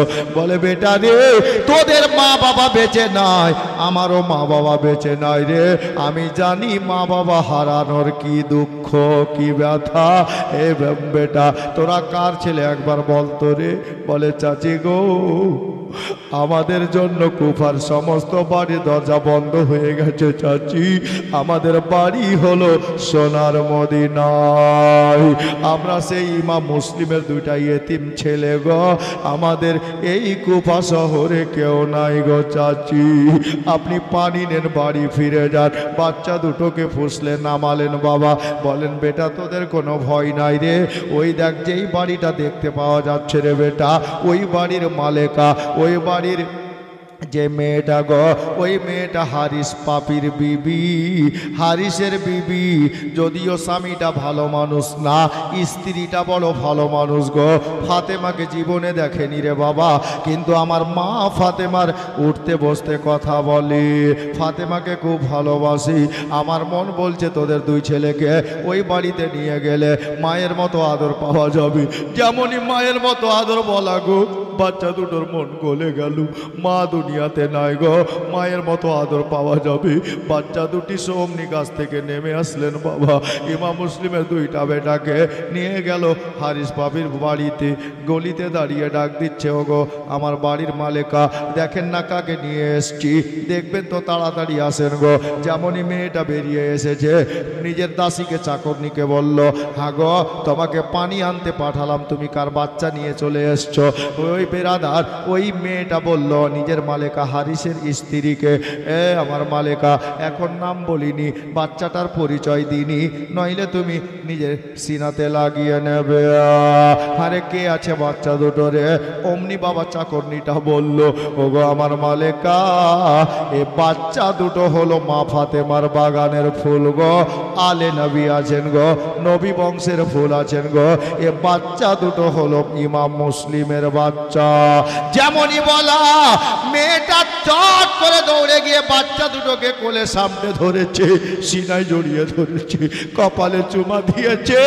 আল্লাহ গো, আমি ফাতেমাকে দেখিনি, তবে ফাতেমার বংশের বাচ্চাকে পেয়েছি। এ বাচ্চা দুটোকে যদি ভালোবাসি, তাহলে আমার মা ফাতেমা খুশি হবে। মেয়েটার ইমান দেখেন, আকিদা দেখেন। মা খালা কান লাগান, বাচ্চা দুটোকে ভালোবাসলে ফাতেমা খুশি হবে। হাজরাতে গ্রামী বাচ্চা দুটোকে মেয়েটা নিয়ে বাড়ির মধ্যে গেল, চাকরনিটাকে বললো তুই তাড়াতাড়ি পানি এনে দে। ধোলা পড়েছিল, এলোমেলো হয়েছিল, চুলগুলো এলোমেলো, জামা কাপড় চিরা ফাটা। বাচ্চা দুটোকে গোসল করালো। বাড়িতে যা খাবার ছিল মা দুমুঠ খাবার খাওয়ালেন। আহারে, খাবার খাইয়ে দিয়ে একটা সব বিছিয়ে দিয়ে বারান্দায় বাচ্চা দুটোকে নিয়ে বসলো। নুরানি চেহারা, আল্লাহ আল্লাহ। খালা শুনেন, এখানে গল্প করিয়েন না বোন আমার, মা আমার। আজকের রাত সময়, কালকে চাইলে এই রাতটা পাবেন না, একটু শুনেন। হাজরাতে ইমাম মুসলিমের বাচ্চা দুটোকে নিয়ে বসলো। কে? ইমাম মুসলিমের দিওয়ানা ইমাম মুসলিমের বাচ্চা দুটোকে নিয়ে বসলো। হারিস পাপির স্ত্রী মা ফাতেমার দিওয়ানি সব বিছিয়ে দিয়ে নিয়ে বসে গেলেন। আল্লাহ আল্লাহ। বেরাদার, কেন নিয়ে বসলো জানেন? মাথায় একটু চিরুনি করে দেব, আর সুন্দর সুন্দর চোখ দুটিতে একটু সুরমা লাগিয়ে দেব। বাবারা, ভাইরা, মা বোনেরা গো, বাচ্চা দুটোকে নিয়ে বসে গিয়ে আগে বাবা সবচাইতে ছোট ছেলে যেটা, ওই ছোট বেটাকে ওই হারিসের বিবি নিজের কোলে বসিয়েছে, আর আদর করে সুন্দর করে বাবা সুরমা লাগিয়ে দিচ্ছে। এ বেরাদার, যেমনই বাবা ছোট ভাইয়ের চোখে সুরমা লাগানো, বড় ভাইটা পাশে বসে দেখতেছিল বাবা, চাতক পাখির মতো ফ্যাল ফ্যাল করে তাকিয়ে দেখতেছিলেন। আল্লাহু আকবার কবিরা। এই মতো তাকিয়ে দেখতে দেখতে গো, জানি না কি হয়ে গেল, ওই বড় বেটা একবার মা বলে কেঁদে উঠলো। আর যেমনই মা বলে কেঁদে উঠেছে, কান্নার সাথে সাথে ছেলেটা জমিনে পড়ে অজ্ঞান হয়ে গেছে। ছোট ভাইটা বলছে, চাচি গো, আমাকে সুরমা পড়ানো লাগবে না, আমাকে সুরমার পড়ায়েন না চাচি, একটু আমার ভাইকে দেখেন গো চাচি, আমার ভাই কেন মা বলে অজ্ঞান হয়ে গেল। হারিসের বিবি দেখলেন বাচ্চা ইন্তেকাল করেনি, বেঁচে আছে, শ্বাস চলছে, জ্ঞান হারা হয়েছে, অজ্ঞান হয়ে গেছে, বেহুশ হয়ে গেছি। তাড়াতাড়ি করে বাবা ঠান্ডা শীতল পানি আনা হলো, একটু চেহারায় ছিটিয়ে দিয়ে বাচ্চাটাকে সজ্ঞানে ফিরিয়ে আনা হলো। ওই মেয়েটা বলছে, হারে বাবা, তুমি কেন মা বলে কেঁদে জমিনে অজ্ঞান হয়ে পড়ে গেলে? বলে, চাচি এমনি মন খারাপ করলো তাই। বলে, কারণটা তো বলবি রে বেটা। আমার মনে হচ্ছে তুমি চিন্তা করছিলে রে বেটা, যে তোমার ছোট ভাইকে আমি সুরমা পড়াচ্ছি, তোমাকে পড়াবো না। বাবা রে, এটা তোমার ছোট ভাই, যার কারণে ওকে আগে পড়াচ্ছি, আমি তোমাকে তারপরে পড়াতাম, ওর চোখে দেওয়া হলে তারপর তোমার চোখে সুরমা পড়িয়ে দিতাম। এ বেটা শোন রে, তুমি কেন মা বলে কেঁদে অজ্ঞান হয়ে গেলে? বাচ্চাটা জবাবে কি বলছে রে বাবা, দেখেন অন্তর ফেটে যাবে। বাচ্চাটা বলতে লাগলো, চাচি গো, আমি সুরমা পড়ার জন্য কাঁদি নাই, আমি সুরমা পড়বো বলে আমি কাঁদি নাই। কেন কেঁদেছিস রে বেটা? বলে, চাচি গো, সোনার মদিনাতে আমরা যখন ছোট্ট ছিলাম চাচি, আমাদের মা আমাদের দুই ভাইকে ঠিকই মতো কোলে বসিয়ে সুরমা পড়িয়ে দিতে। চাচি গো, ছোট্টবেলায় মা আমাদেরকে রেখে আমাদের মা কবরে চলে গেছেন, আমরা ছোট্ট ছিলাম, তখন থেকে মায়ের আদর পাইনি গো। তবে চাচি গো, আজকে যখন আমার ছোট ভাইয়ের চোখে আপনি সুরমা লাগিয়ে দিচ্ছিলেন চাচি, আমি তাকিয়ে দেখতে দেখতে আমার সেই মরা মায়ের কথা মনে পড়ে গেছে। আল্লাহ গো, আমাদের মা যদি দুনিয়ায় বেঁচে থাকতো গো, তাহলে আমরা ডেলি প্রতিদিন মায়ের কোলে মতো বসে সুরমা পড়তে পেতাম, মা আমাদেরকে মুখে করে খাইয়ে দিতেন। ওই মায়ের কথা মনে পড়ে যাওয়াতে আমি নিজেকে থামতে না পেরে মা বলে অজ্ঞান হয়ে পড়ে গিয়েছিলাম। বাবারা, ভাইরা, মা বোনেরা গো, বাচ্চা দুটোকে বাবা এই মতো করে সান্ত্বনা দিয়ে খাবার খাইয়ে দিয়ে বাবা পার্সোনাল রুমের মধ্যে বাচ্চা দুটোকে ঘুম পাড়িয়ে দিলেন। সন্ধ্যা হয়ে গেল, বাচ্চা দুটো ক্লান্ত হয়ে আছে, সারা রাত দৌড়েছেন। বাচ্চা দুটোকে ঘুম পাড়িয়ে দেওয়া হলো, আর বলে দিল হারিসের বিবি, বলে, বাবা রে, তোরা কেউ ঘরের বাইরে আসবি না, তোরা কান্নাকাটি করবি না, জোরে কথা বলবি না, কারণ তোদেরকে ধরার জন্য ইবনে জিয়াদ লোক ছেড়ে রেখেছে। আমি মাঝে মধ্যে তোদের আর ঘরে আসবো, কিছু দরকার পড়লে আমাকে বলিস, আমি এনে দেব। এই বলে বাচ্চা দুটোকে বাবা ঘরের মধ্যে রেখে দেওয়া হলো। কিন্তু মা বোনরা শোনেন গো, মেয়েদের অনেক বুদ্ধি আছে, কিন্তু এরা কাজে লাগায় না। মা বোনেরা দেখেন, হারিস পাপির বিবি নিজের বুদ্ধিকে কেমন কাজে লাগাচ্ছে, দিমাগ কাজ করবে না মা। খালারা গো, ইমাম মুসলিমের দুইটা ছেলেকে ঘরে শুইয়ে রেখেছে, ইমাম মুসলিমের বাচ্চা দুটি ঘুম চলে গেছে, সন্ধ্যা হয়ে গেল, হারিস পাপি বাড়িতে ছিল না, বাড়ি এলো, দরজায় আওয়াজ দিল, বিবি খুল দরজা।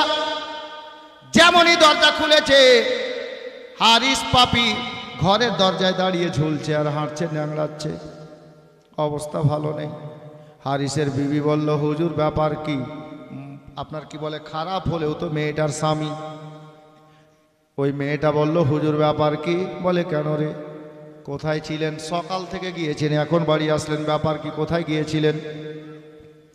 তো বলছে আর বলিস না, ইবনে জিয়াদ এলান করেছে ইমাম মুসলিমের দুইটা ছেলে জেলখানা থেকে পালিয়ে গেছে, ওই ইমাম মুসলিমের দুইটা ছেলেকে যে ধরে এনে দেবে তাকে এত পুরস্কারে পুরস্কৃত করা হবে, এত ইনাম পাওয়া যাবে, জীবনে কোনো দিন কাজকর্ম করতে হবে না, বসে বসে খেয়ে জীবন কেটে যাবে। এ বিবি জানিস রে, এ কুফা শহরের অনেকে ইমাম মুসলিমের ছেলে দুটোকে ধরার জন্য বেরিয়েছে রে, তাই ভোরের বেলায় আমিও বেরিয়েছিলাম। স্ত্রীটা বলছেন না লাইক। আপ শুনে যান, এখানে খুব পয়েন্টের কথা আছে মা, শুনেন। স্ত্রীটা মনে মনে বলছে, একেবারে কামবাখাত তুষ্ট লোক। স্ত্রীটা ফিরিয়ে বলছে, আচ্ছা হুজুর, আপনি যে বাড়ি থেকে গিয়েছিলেন একটা ঘোড়া নিয়ে গিয়েছিলেন, তো ঘোড়া কই? একজন 300 টাকা, একজন সিমেন্টের দাম 400 টাকা, আর একজন 500 টাকা। আলহামদুলিল্লাহ।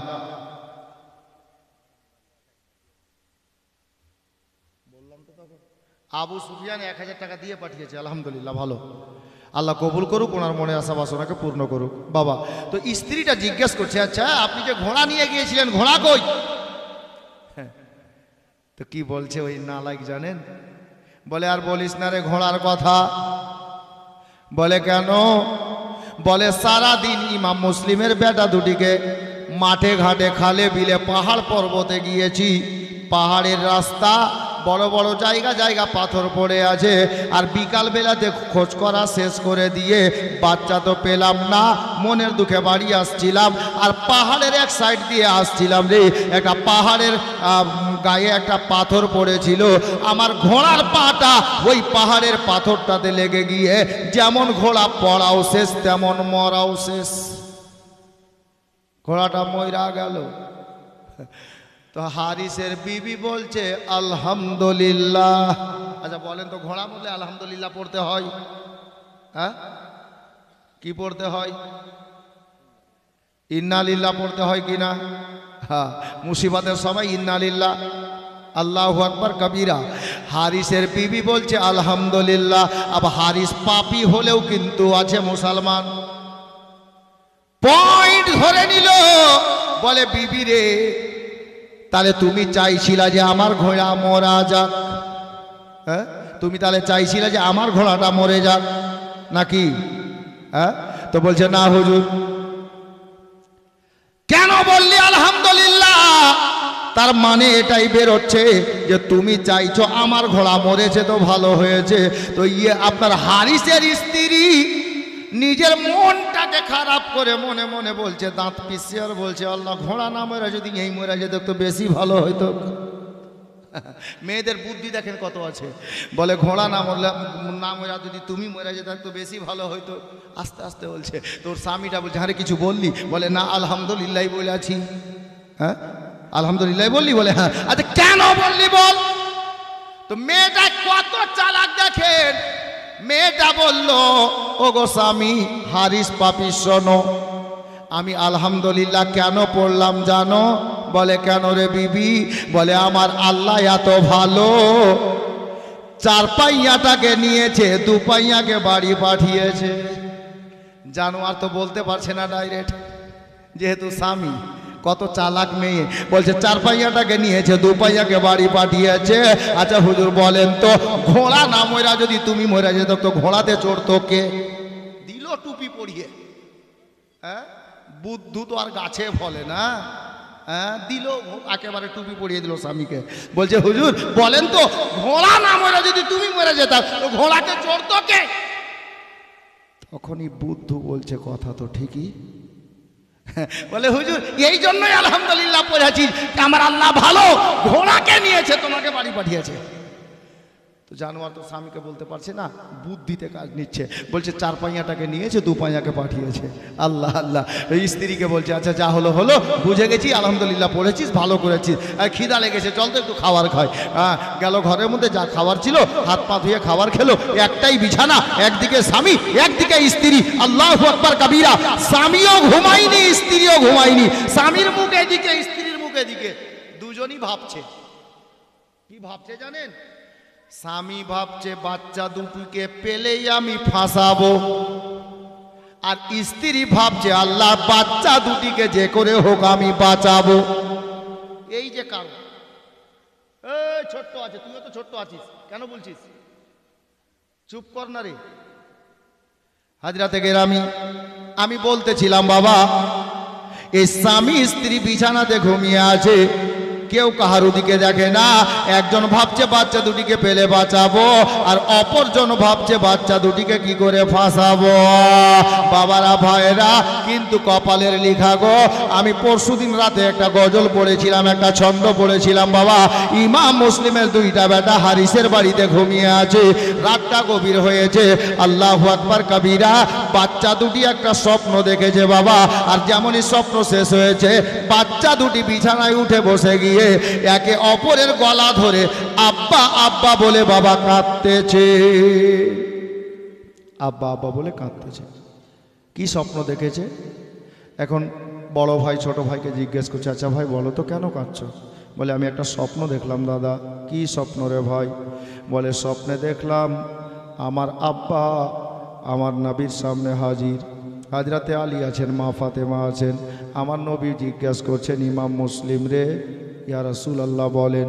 বলে কাজটা তুমি ভালো করলে না রে, তুমি একা আমার কাছে চলে আসলে রে মুসলিম, তোমার ছেলে দুটিকে কোথায় ছেড়ে আসলে? আমার আব্বা বলছেন, ইয়া রাসূলুল্লাহ একটা রাত সময় দেন, আগামী কালকে আমার বাচ্চা দুটোকে আপনার কদমে হাজির করে দেব। ইমাম মুসলিমের ছোট বেটা বলছে, দাদা এ স্বপ্ন আমি দেখলাম। আচ্ছা আপনি কি স্বপ্ন দেখলেন দাদা? তখন বড় ভাই বলছে, ভাই রে সেম স্বপ্ন, আমিও সেই স্বপ্নটাই দেখেছি। তাহলে কি দাদা গো, আমাদের আজকে রাতে সময়, কালকে আব্বার কাছে পৌঁছে যাব, আমাদের গলা কেটে নেওয়া হবে। এই বলে 2টা বাচ্চা আব্বা আব্বা বলে বাবা কাঁদতেছে। ইমাম মুসলিমের 2টা ছেলে যখন কান্না শুরু করেছে, তখন ওই হারিস পাপি অন্য ঘরে ঘুমিয়েছিল, কানে কান্নার শব্দ চলে এলো বাবা। এহেন অবস্থাতেই হারিস পাপি নিজের বিবিকে ডাক দিল, বিবি উঠ, একটু আলোটা জ্বালা। কেন হুজুর? বলে দেখো বাচ্চা দুটো কোথাও কাঁদছে, আমার মনে হচ্ছে ইমাম মুসলিমের বাচ্চা দুটি আছে।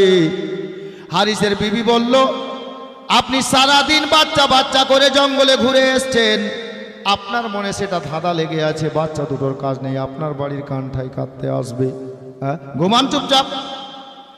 আবার ঘুমিয়ে গেল। আবার বাচ্চা দুটি একটু পর আব্বা আব্বা বলে কাঁদছে। তখন আবার হারিস পাপি স্ত্রীকে বলে, স্ত্রী বুঝিয়ে ঘুমিয়ে দিল। উনিও চিন্তা করছেন, আল্লাহ বাচ্চা দুটি কেন কাঁদতে লেগে গেল। আল্লাহ আল্লাহ। অবশেষে 3য়বারে যখন বাচ্চার কান্না এলো গো, হারিস পাপি স্ত্রীকে না ডেকে আলো জ্বালিয়ে নিল। যেদিক থেকে কান্নার আওয়াজ আসছিল বাবা, সেই দিকে চলতে লাগলো। ওনারই ওই লোকটারই বাড়িতে একটা রুমের মধ্যে বাচ্চা দুটি বিছানায় বসে বাবা আব্বা আব্বা বলে কাঁদতেছিল। আর যেমনই বাবা ওই দরজার নিকটে গেছে, দরজা খুলে দেখতে পাওয়া গেল ইমাম মুসলিমের বাচ্চা দুটি তার বাড়িতে বসে আছে। এই বাবারা ভাইরা, আলোটা রেখে দিয়ে এই হারিস পাপি কি করলো গো, ঘরের মধ্যে গেল বাবা, বাচ্চা দুটোর মাথার চুলকে টাইট করে ধরে নিয়ে টানতে টানতে ঘর থেকে বের করে নিয়ে আসছে। বাবারা ভাইরা, মা বোনেরা গো, হারিস পাপির স্ত্রী পিছন ধরেছে, বলে হুজুর গো, এখনো সময় আছে, বাচ্চা দুটোর মাথার চুল ছেড়ে দেন। এদেরকে কষ্ট দিলে মা ফাতেমা কষ্ট পাবে, এদেরকে কষ্ট দিলে হাসান হোসেন কষ্ট পাবেন, এদেরকে কথা দিলে আমার মায়ার নবী কষ্ট পাবেন। আল্লাহ আপনার প্রতি রাজি হবেন না হুজুর, তওবা করে নেন, ছেড়ে দেন, আর এই বাচ্চা দুটোকে কষ্ট দিয়েন না। হারিস পাপি বলছে, রে মুসলিমের বেটা রে, আমি সারা দিন তোদেরকে খোঁজ করে বেড়ালাম রে, আমার ঘোড়া পর্যন্ত মরে গেল তোদেরকে খোঁজ করতে গিয়ে, আর তোরা আমারই বাড়িতে এসে বসে আছিস। বাচ্চা দুটি কাতর স্বরে বলছেন, চাচা, ওগো চাচা যান, আপনার বাড়িতে থাকা যদি আমাদের অপরাধ হয়ে থাকে গো, মাথার চুলটা ছেড়ে দেন চাচা, আমরা এখনই চলে যাব যেদিকে দু চোখ যাবে চাচা, আমাদের বাবা মা দুনিয়াতে নাই গো, আর কষ্ট সইতে পারছি না চাচা গো, দয়া করে মাথার চুলটা ছেড়ে দেন। এ হারিস পাপি কোনো মতেই মাথার চুল ছাড়লো না বাবা, টান দিয়ে দুটা বাচ্চাকে ঘরের মধ্যে থেকে বের করে আনলো, এনে বাবা কি করলো জানেন, ওই তালোয়ার বের করলো, গলা কেটে নিবে বলি হারিসের স্ত্রী বারবার বাধা দিতে গেল, এদিকে রাতটা শেষ হয়ে যাচ্ছে। এ বেরাদার, অবশেষে বারবার যখন স্ত্রী বাধা দিতে গেল, এত জোরে একটা ধাক্কা স্ত্রীকে দিল, স্ত্রী গিয়ে একটা প্রাচীরে একটা দেয়ালে মাথাটা লেগে গেল, কপাল ফেটে রক্ত বেরিয়ে গেল, আর জমিনে পড়ে মেয়েটা বেহুশ হয়ে গেল। হারিস পাপি চিন্তা করলো, যদি স্ত্রীটার জ্ঞান ফিরে যায় আবার উঠে আমাকে বাধা দেবে, যার কারণে বাবা বাচ্চা দুটোকে কি করলো জানেন, একটা জানোয়ারের পিঠে, যাকে কেতাবে খচ্চর বলা হয়েছে, ঘোড়া না আর গাধাও না, মধ্যবর্তী গাধার মতো দেখতে, এরকম একটা সাওয়ারিতে আপনার ধান চালের বস্তার মতো বোঝাই করে দিয়ে বাবা হাত পাকে দড়ি দিয়ে বেঁধে দিয়ে ফুরাত নদীর তীরে নিয়ে যাচ্ছে বাবা, ফুরাত নদীর তীরে নিয়ে গেল গো, ফুরাত নদীর তীরে গিয়ে বাচ্চা দুটোকে দাঁড় করেছি। বাবারা, ভাইয়েরা, মা বোনেরা, বাচ্চা দুটো একে অপরের সঙ্গে কথা বলে নিয়ে বাবা ওই হারিস পাপিকে বলছে, চাচা আমাদের গলা তো কেটে নেবেন চাচা গো, তবে একটা কথা বলি চাচা। কি কথা রে বাবা? বড় ভাই বলছে, চাচা গো আমার ছোট ভাইয়ের আগে আমার গলাটা কাটো। বলে কেন রে? বলে আমি বড় ভাই হয়ে আমার ছোট ভাইয়ের কাটা দেহ দেখতে পারবো না। ছোট ভাই বলছে, চাচা না গো, আমি ছোট ভাইয়ের গলাটা আগে কাটেন গো। বলে কেন রে বাবা? বলে এজন্য যে আমার বড় ভাইয়ের কাটা দেহ আমি দেখে সইতে পারবো না, আমার বড় দাদার আগে আমার গলাটা কাটো। এবার হারিস পাপি বলল, আমি তোমাদের গলা কাটার স্বাদটা মিটিয়ে দিচ্ছি, একটু দাঁড়াও রে মা বোনেরা গো। এইদিকে কথা চলতেছিল, ওইদিকে হারিসের বিবির জ্ঞান ফিরেছে, উঠে দেখলো স্বামী বাড়িতে নাই, বাচ্চা দুটোকে পাওয়া গেল না। রাস্তায় বেরিয়ে জিজ্ঞেস করা হলো, লোকজন বলল ফুরাত নদীর দিকে তোমার স্বামী গেছে। এ বেরাদার, হারিস পাপি বাচ্চা দুটোকে দাঁড় করেছে, আর তালোয়ার খানাতে টেনে মারতে যাবে বাবা, অমনি দৌড়তে দৌড়তে গিয়ে হারিসের বিবি সামনে গিয়ে দাঁড়িয়ে গেল। হুজুর দাঁড়ান, হুজুর দাঁড়িয়ে যান, এখনো সময় আছে, হুজুর দাঁড়িয়ে যান, আল্লাহ মাফ করে দেবেন, তওবা করে নেন, বাচ্চা দুটোকে ছেড়ে দেন। কোনো মতে হারিস পাপি শুনবে না। অবশেষে হারিসের বিবি বলল, ও হারিস পাপি শোনো গো, আমি বাচ্চা দুটোকে কথা দিয়েছি, আমার জীবন থাকতে তাদের গায়ে একটা আঁচ আসতে আমি দেব না। বাচ্চা দুটোকে যদি গলা কাটতে হয় গো, তাহলে আমার বেঁচে থাকাকালীন আপনি কোনো মতে বাচ্চা দুটির ক্ষতি করতে পারবেন না। এ বেরাদার, আপনার কি বলে হারিস পাপি এত প্রাইজের পুরস্কারের লোভে পড়ে এতটা অন্ধভক্ত হয়ে গিয়েছিল গো। মা বোনেরা গো, নিজের স্ত্রীকে পর্যন্ত তালোয়ার দিয়ে দুনিয়া থেকে বিদায় করে দিল, স্ত্রীকে দুনিয়া থেকে রাস্তা থেকে সরিয়ে দিল বাবা, আর কেউ থাকলো না। বাচ্চা দুটোর গলা এবার কাটা যাবে। বাবারা, ভাইরা, মা বোনেরা, হারিস পাপি এত দুষ্ট দুরাচার নালাইক লোকটা গ, এই লোকটা দিলে দয়া হলো না, মায়া হলো না। বাবা হারা ছেলে দুটোকে একের পরে এক এত জোরে তলোয়ার চালালো বাবা, ইমাম মুসলিমের দুইটা বেটার মাথা দেহ থেকে আলাদা করে দিল। বাবারা, ভাইয়েরা, মা বোনেরা গো, এই মা বোনেরা, মাথা দুটো একদিকে পড়ে আছে, দেহ দুটো একেবারে তড়পাতেছে। অবশেষে কি করলো হারিস পাপি? এ বেরাদার, হারিস পাপি করলো কি? ইমাম মুসলিমের একটা ছেলের দেহখানাকে আপনার হাত আর পা ধরে ফুরাত নদীর আপনার কি বলে স্রোতের মধ্যে, পানির মধ্যে দেহটাকে চালিয়ে দিলেন। এ বেরাদার, যারা বলে নবী মরে মাটিতে মিশিয়ে গেছে, তাদেরকে বলবো, দাদা ভাই একটু অন্তরের কান লাগান। গলাটা বাচ্চার কেটে নেওয়া হয়েছে, বাচ্চাটার গলা কেটে নেওয়া হয়েছে, মাথাটা উপরে, হাত পা ধরে ফুরাত নদীর জলের মধ্যে ফেলে দেওয়া হয়েছে।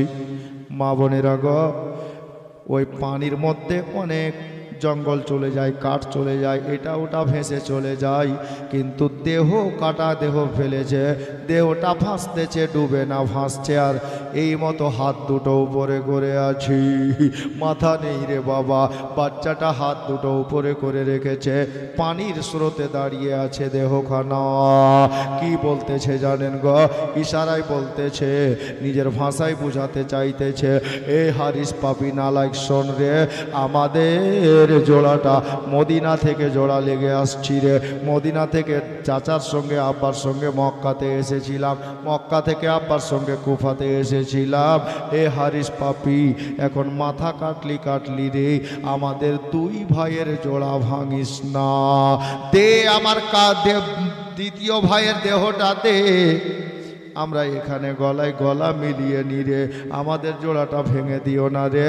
এ বেরাদার, ইমাম মুসলিমের দ্বিতীয় বেটার লাশটাকে, দেহখানাকে ফুরাত নদীর জলে যেমন ভাসিয়ে দিল, যেমন চালিয়ে দিল বাবা, ইমাম মুসলিমের দুইটা বেটার দেহ মাথা উপরে জমিনে থেকে গেল।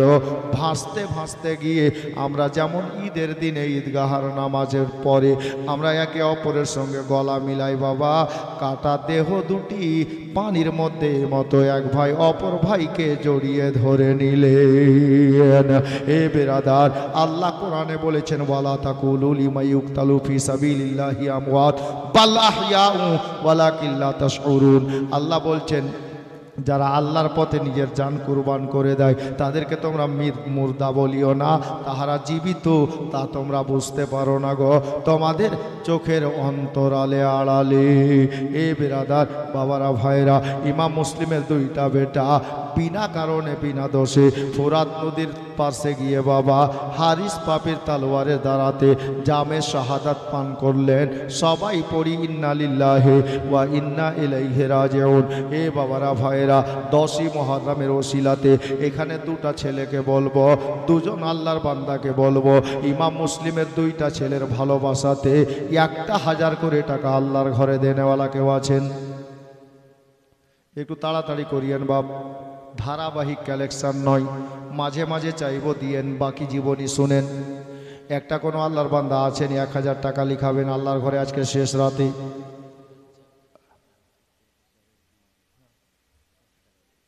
আব্দুর রাজ্জাক প্রফেসরের মা 600 টাকা, আলহামদুলিল্লাহ। একটা লোক 1000 টাকা, কেউ হাত দেখান তো বাপ। নেই পকেটে, পরে দিয়েন, কমিটির লোককে দিয়ে দিবেন, মসজিদে দিবেন। জি, মসজিদের কাজ হবে আপনার দানের টাকাতে, আল্লাহর ঘর মসজিদ। পারবেন? কোনো দাদা ভাই 1000 টাকা একটু হাত দেখান। পকেটে নেই তো কাল দিয়ে দিয়েন, অসুবিধা নেই, 2 দিন পর দিয়ে দিয়েন, কি আছে? পারবেন? বাচ্চা দুটির মহব্বতে দেখুন, 2 বাচ্চা জান্নাতের ফুল, আলে রসুল। আমার নিজের লেখা গজল আজকে আপনাদেরকে শোনাচ্ছি আমি আবার, ইনশাআল্লাহ।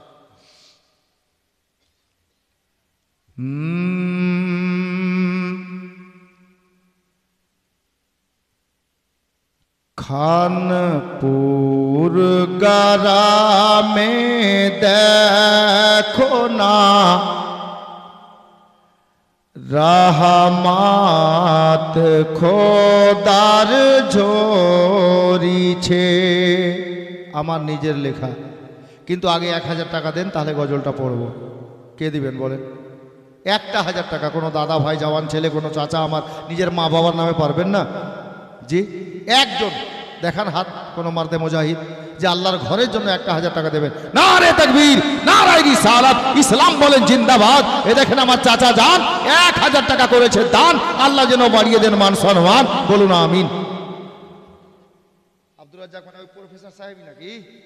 আচ্ছা, এটা অন্যজন আছেন। জনাব আব্দুর রাজ্জাক নামে আর একজন আল্লাহর বান্দা 1000 টাকা। নারে তাকবীর, নারে রিসালাত, একজন 100 টাকা আলহামদুলিল্লাহ। এ দেখেন আমার চাচা যান চলে এসছেন। আমি গজলটা শোনাবো, আমার নিজের লেখা গজল। মোহাম্মদ আব্দুল মান্নান, মাশাআল্লাহ আমার চাচা যান 1000 টাকা করেছেন দান, আল্লাহ যেন পূর্ণ করেন ওনার মনের আরমান, বলুন আমিন। মুআজ্জাজ একটু তাড়াতাড়ি, আবুল কালাম তাড়াতাড়ি হাঁটো ভাই, তাড়াতাড়ি। আমি হাঁটতে বললাম, দৌড়তে বলিনি। দাও আবু বকর, সুবহানাল্লাহ মাশাআল্লাহ, আবু বকর সাহেব 500 টাকা আলহামদুলিল্লাহ। তাছাড়া দুজন বলেছিলাম, দুজন দিয়ে দিয়েছেন। কিন্তু বলেন তো, হারিসের বিবিটা তো বিনা কারণে ইন্তেকাল করলেন না, শহীদ করলেন না। আলে নবীকে কত ভালোবাসছিলেন। তো হারিসের বিবি আলে নবীর মোহাব্বতে উনি নিজের জীবন দিয়ে দিলেন নবী বংশের ফুলের জন্য। হ্যাঁ, তো নবী বংশের ফুলের জন্য একটা লোক আর ওই মোহাব্বতে 1000 টাকা, বলেন তো। উনি তো জীবন দিয়ে দিলেন। পারবেন? কোনো মা পারবেন? কোনো বোন পারবেন? যে হারিসের বিবি আলে নবীর মোহাব্বতে নিজের গলা কাটিয়ে দিলেন, স্বামী তালওয়ার চালিয়ে নিজের বিবিকে শহীদ করে দিল, কতল করে দিল। একটা কোনো মা বা বোন পারবেন 1000 টাকা লিখাতে? যে হুজুর আজকে নিয়ে আসেনি, 5 দিন পর দিয়ে দিব। পারবেন কোনো মা, কোনো বোন, কোনো ছেলে? উনি মেয়ে মানুষ হয়ে যদি আলে নবীর মোহাব্বতে গলা কাটিয়ে দিতে পারে, আপনি ছেলে হয়ে 1000 টাকা আল্লাহর ঘরে দিতে পারবেন না আলে নবীর মোহাব্বতে, মা বাবার ভালোবাসাতে? একটা কলমার হন, তাহলে 3টা হয়ে যাবে। দেখেন বাচ্চা করে ছেলে যা ছিল দিয়েছে, আল্লাহ কবুল করুক। পারবেন কোনো দাদা ভাই? একজন মাত্র, আর বাস। 2টো বাচ্চার মোহাব্বতে 2টো হয়ে গেছে। আজকে শেষ রাত, ওই হিসাবে আমি একজনকে আর চাইছি। কে পারবেন দেখান হাত। আমি গজলটা বলে দেবো, আটা খেলাপি করবো না, গজল বলবো আমার নিজের লেখা। জি পারবেন? কে আছেন দেখুন, সৌভাগ্যশালী যে আলে নবীর মোহাব্বতে আল্লাহর ঘরে দেবেন, নিজের মা বাবার ভালোবাসা অন্তরে নিয়ে। পারবেন না? একজন মাত্র। আরে মেয়ে মানুষ আলে নবীর মোহাব্বতে গলা কাটিয়ে দিল গো। মাতাহার সাহেব 500 আলহামদুলিল্লাহ। 1000 টাকা একজনের কাছে আমি আবদার রাখছি, আল্লাহর ঘর মসজিদের কারণে। জানি না কার ভাগ্যে যাবে। সবার দান তো আল্লাহ নিজের ঘরে লাগাবেনও না, এটা একটা ব্যাপার আছে। জি কেন বলেন তো? আল্লাহ না চাইলে আপনি দিতেও পারবেন না। আল্লাহ যদি চান যে আমার এই বান্দার দানটা আমি নিজের ঘরে লাগাবো, ওই লোকটাই হাত তুলে বলবে যে আমি দেব। আল্লাহ জানে কার দান আল্লাহ নিজের ঘরে লাগাবেন। আমার বাপেরও দিন নাই যে আমি বলবো যে ওই লোকটা দিবে। জি, তবে আল্লাহ চাইলে আপনার দানটা নিজের ঘরে লাগিয়ে দেবেন। দেখা যাক কার প্রতি আল্লাহর রহমত বেশি বর্ষিত হচ্ছে। একজন 1000 টাকা। খানপুর গ্রামে দেখো না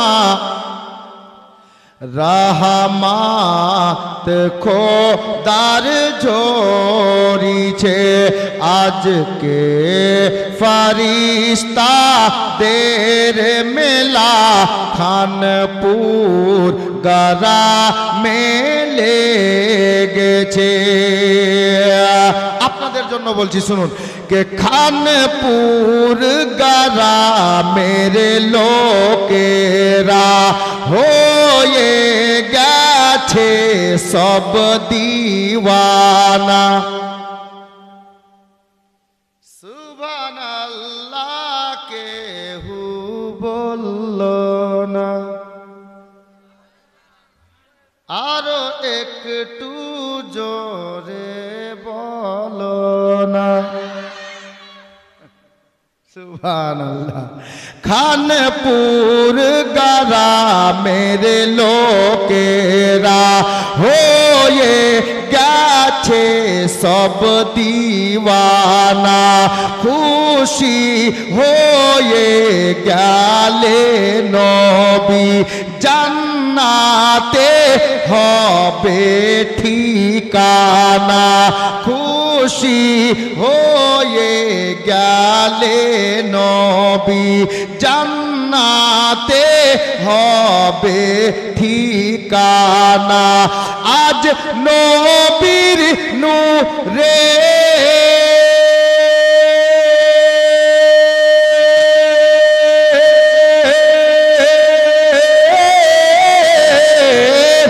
আজ নবীর নূরের আলো দেখো চারিদিকে জ্বলিছে খানপুর গ্রামে দেখো না রহমত খোদার ঝরিছে আজকে ফারিস্তাদের মেলা খানপুর গ্রামে লেগেছে। একটা কলম কিন্তু হয়নি। আপনাদেরকে দেখে ফারিস্তারা কি বলছে জানেন? আমি ছন্দে বলবো, কিন্তু 1000 টাকা একজন খালি হাত দেখান। আমি ছন্দে বলে দিচ্ছি গজলের মধ্যে। বলেন দেখি কে পারবেন 1000 টাকা আল্লাহর ঘর মসজিদের জন্য? কে পারবেন একটু হাত দেখান। 1000 মাত্র।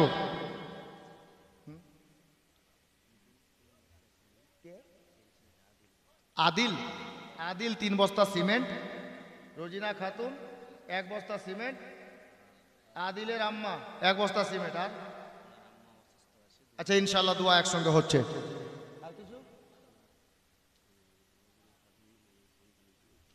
ইনশাআল্লাহ ইনশাআল্লাহ ফি আমানিল্লাহ। ঠিক আছে।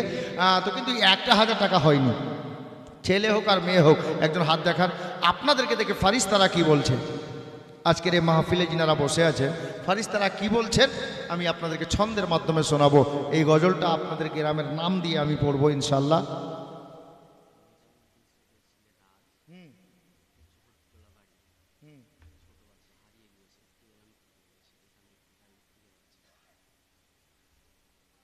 শুকরদিটোলা বাড়ি, জোহরদিটোলা বাড়ি, নেজামুদ্দিনের ছেলে রাজ, ছোট বাচ্চা। ওকে হয়তো পাওয়া যাচ্ছে না, ছোট বাচ্চা কোনো দিকে আছে। কেউ যদি আশেপাশে চিনেন দেখে থাকেন একটু এখানেই খবর দিয়ে দেবেন, মাইকে বলে দেব। বাচ্চাটা হারিয়ে গেছে আর কি। যাকে তো বলছিলাম একটা আল্লাহর বান্দা পারবেন না 1000 টাকা লিখাতে? আল্লাহর ঘরের জন্য বলছি বাপ। আপনাদেরকে দেখে ফারিস্তারা কি বলছেন আমি জীবনী গাইবো, খালি একটা কলম বাস। কোনো জওয়ান ভাই আছে, কোনো মারদে মুজাহিদ যে 1000 টাকা আল্লাহর ঘরের জন্য লিখাবে? হ্যাঁ, নারে তাকবীর, নারে রিসালাত, ইসলাম বলেন জিন্দাবাদ। মাশাআল্লাহ আলহামদুলিল্লাহ। এই দেখেন চলে আসছে আমার জওয়ান ভাই 1000 টাকা আল্লাহর ঘরের জন্য একদম নগদ নিয়ে আসছে। সুবহানাল্লাহ মাশাআল্লাহ আলহামদুলিল্লাহ। ইনশাআল্লাহ ইনশাআল্লাহ। দেখুন আমার জনাব মাহবুব আলী সাহেব মায়ের জন্য দিয়েছেন, মায়ের নামে দোয়া ইনশাআল্লাহ হচ্ছে। সুবহানাল্লাহ। কিন্তু গান্ধীজির মাথাতে একটাও চুল নাই। সুবহানাল্লাহ। বেরাদার হাজরাতে গ্রামী আপ ছন্দ শুনেন, আমি দোয়া একসঙ্গে করে দেবো গজলটা শেষ করে। খানপুর গ্রামে দেখো না রহমত খোদার ঝরিছে। আপ ছন্দ শুনুন, আপনাদেরকে দেখে ফারিস্তারা কি বলছে। কে খানপুর গ্রামে চলো না আজ নবীর মাহফিল দেখো না। সুবহানাল্লাহ বললেন না? খানপুর গ্রামে চলো না আজ নবীর মাহফিল দেখো না। ও গো বসে আছে দেখো সবাই আমার দয়ার নবীর দিওয়ানা। ও গো বসে আছে দেখো সবাই আমার দয়ার নবীর দিওয়ানা। আজ মদিনা হইতে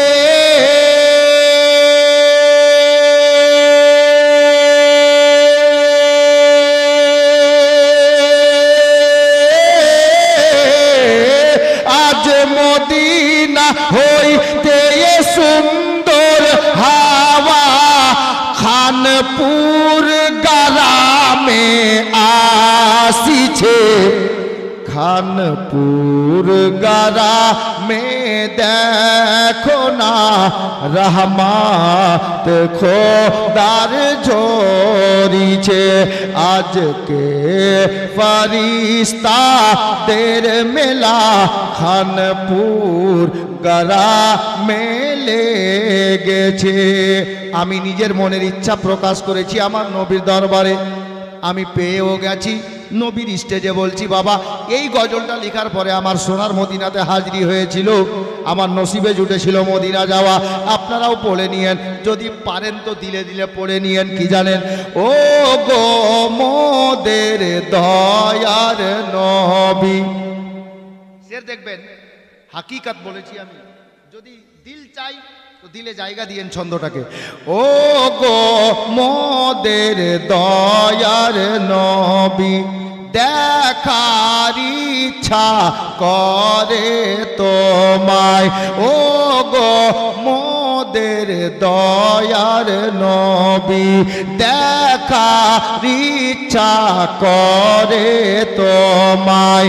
এই গুনহাগার আসমাউলকে, এই গুনহাগার আসমাউলকে ডেকে নাও সোনার মদিনায়, ডেকে নাও সোনার মদিনায়। আমি কেমনে মদিনা যাব, পুঞ্জি নেই আমার কাছে খানপুর গারা মে দেখো না রহমত খোদার ঝরিছে আজকে ফরিস্তা দের মেলা খানপুর গারা মেলে গেছে। বেরাদার একটু দোয়া করি, আল্লাহুম্মা আমিন। ইয়া আল্লাহ পরওয়ারদিগার, তোমার বান্দা বান্দিরা 100 200 500 600 1000 করে 1500 করে যে যত দান করেছে আল্লাহ, আল্লাহ সকলের দানকে তুমি কবুল করো, মঞ্জুর করো মাওলা। আল্লাহ গো যে আশাতে যে উদ্দেশ্যে যে নিয়াতে করিয়াছে দান কবুল করো গো তুমি রহিম ও রহমান। আমিন আমিন আল্লাহ, আমিন আমিন। মোদের সবার দোয়া কবুল করো রাব্বাল আলামিন। বাহাক্কে লা ইলাহা ইল্লাল্লাহু মুহাম্মাদুর রাসূলুল্লাহ। আল্লাহুম্মা সাল্লি আলা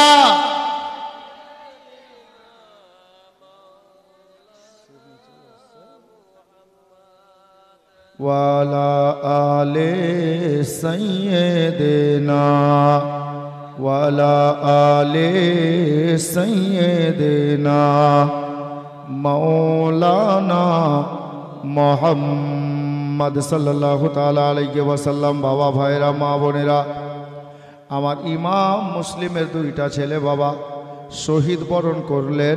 সবাই মিলে পড়ি ইন্না লিল্লাহি ওয়া ইন্না ইলাইহি রাজিউন।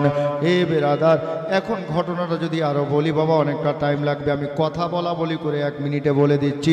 হারিস পাপি নালাক দুষ্ট দুরাচার আমার ইমাম মুসলিমের 2টা ছেলেকে মাথার চুলগুলো ধরে নিয়ে কাটা মাথাটাকে বাবা ফুরাত নদীর জলে বাবা ধুয়ে নিয়ে একটা প্লেটে করে সাজিয়ে একটা লাল রঙের কাপড় দিয়ে ঢেকে নিয়ে আপনার কি বলে কুফা শহরে ইবনে জিয়াদের দরবারে সদর রাস্তা দিয়ে নয় লুকায়িত রাস্তা দিয়ে গিয়ে পৌঁছে গেল।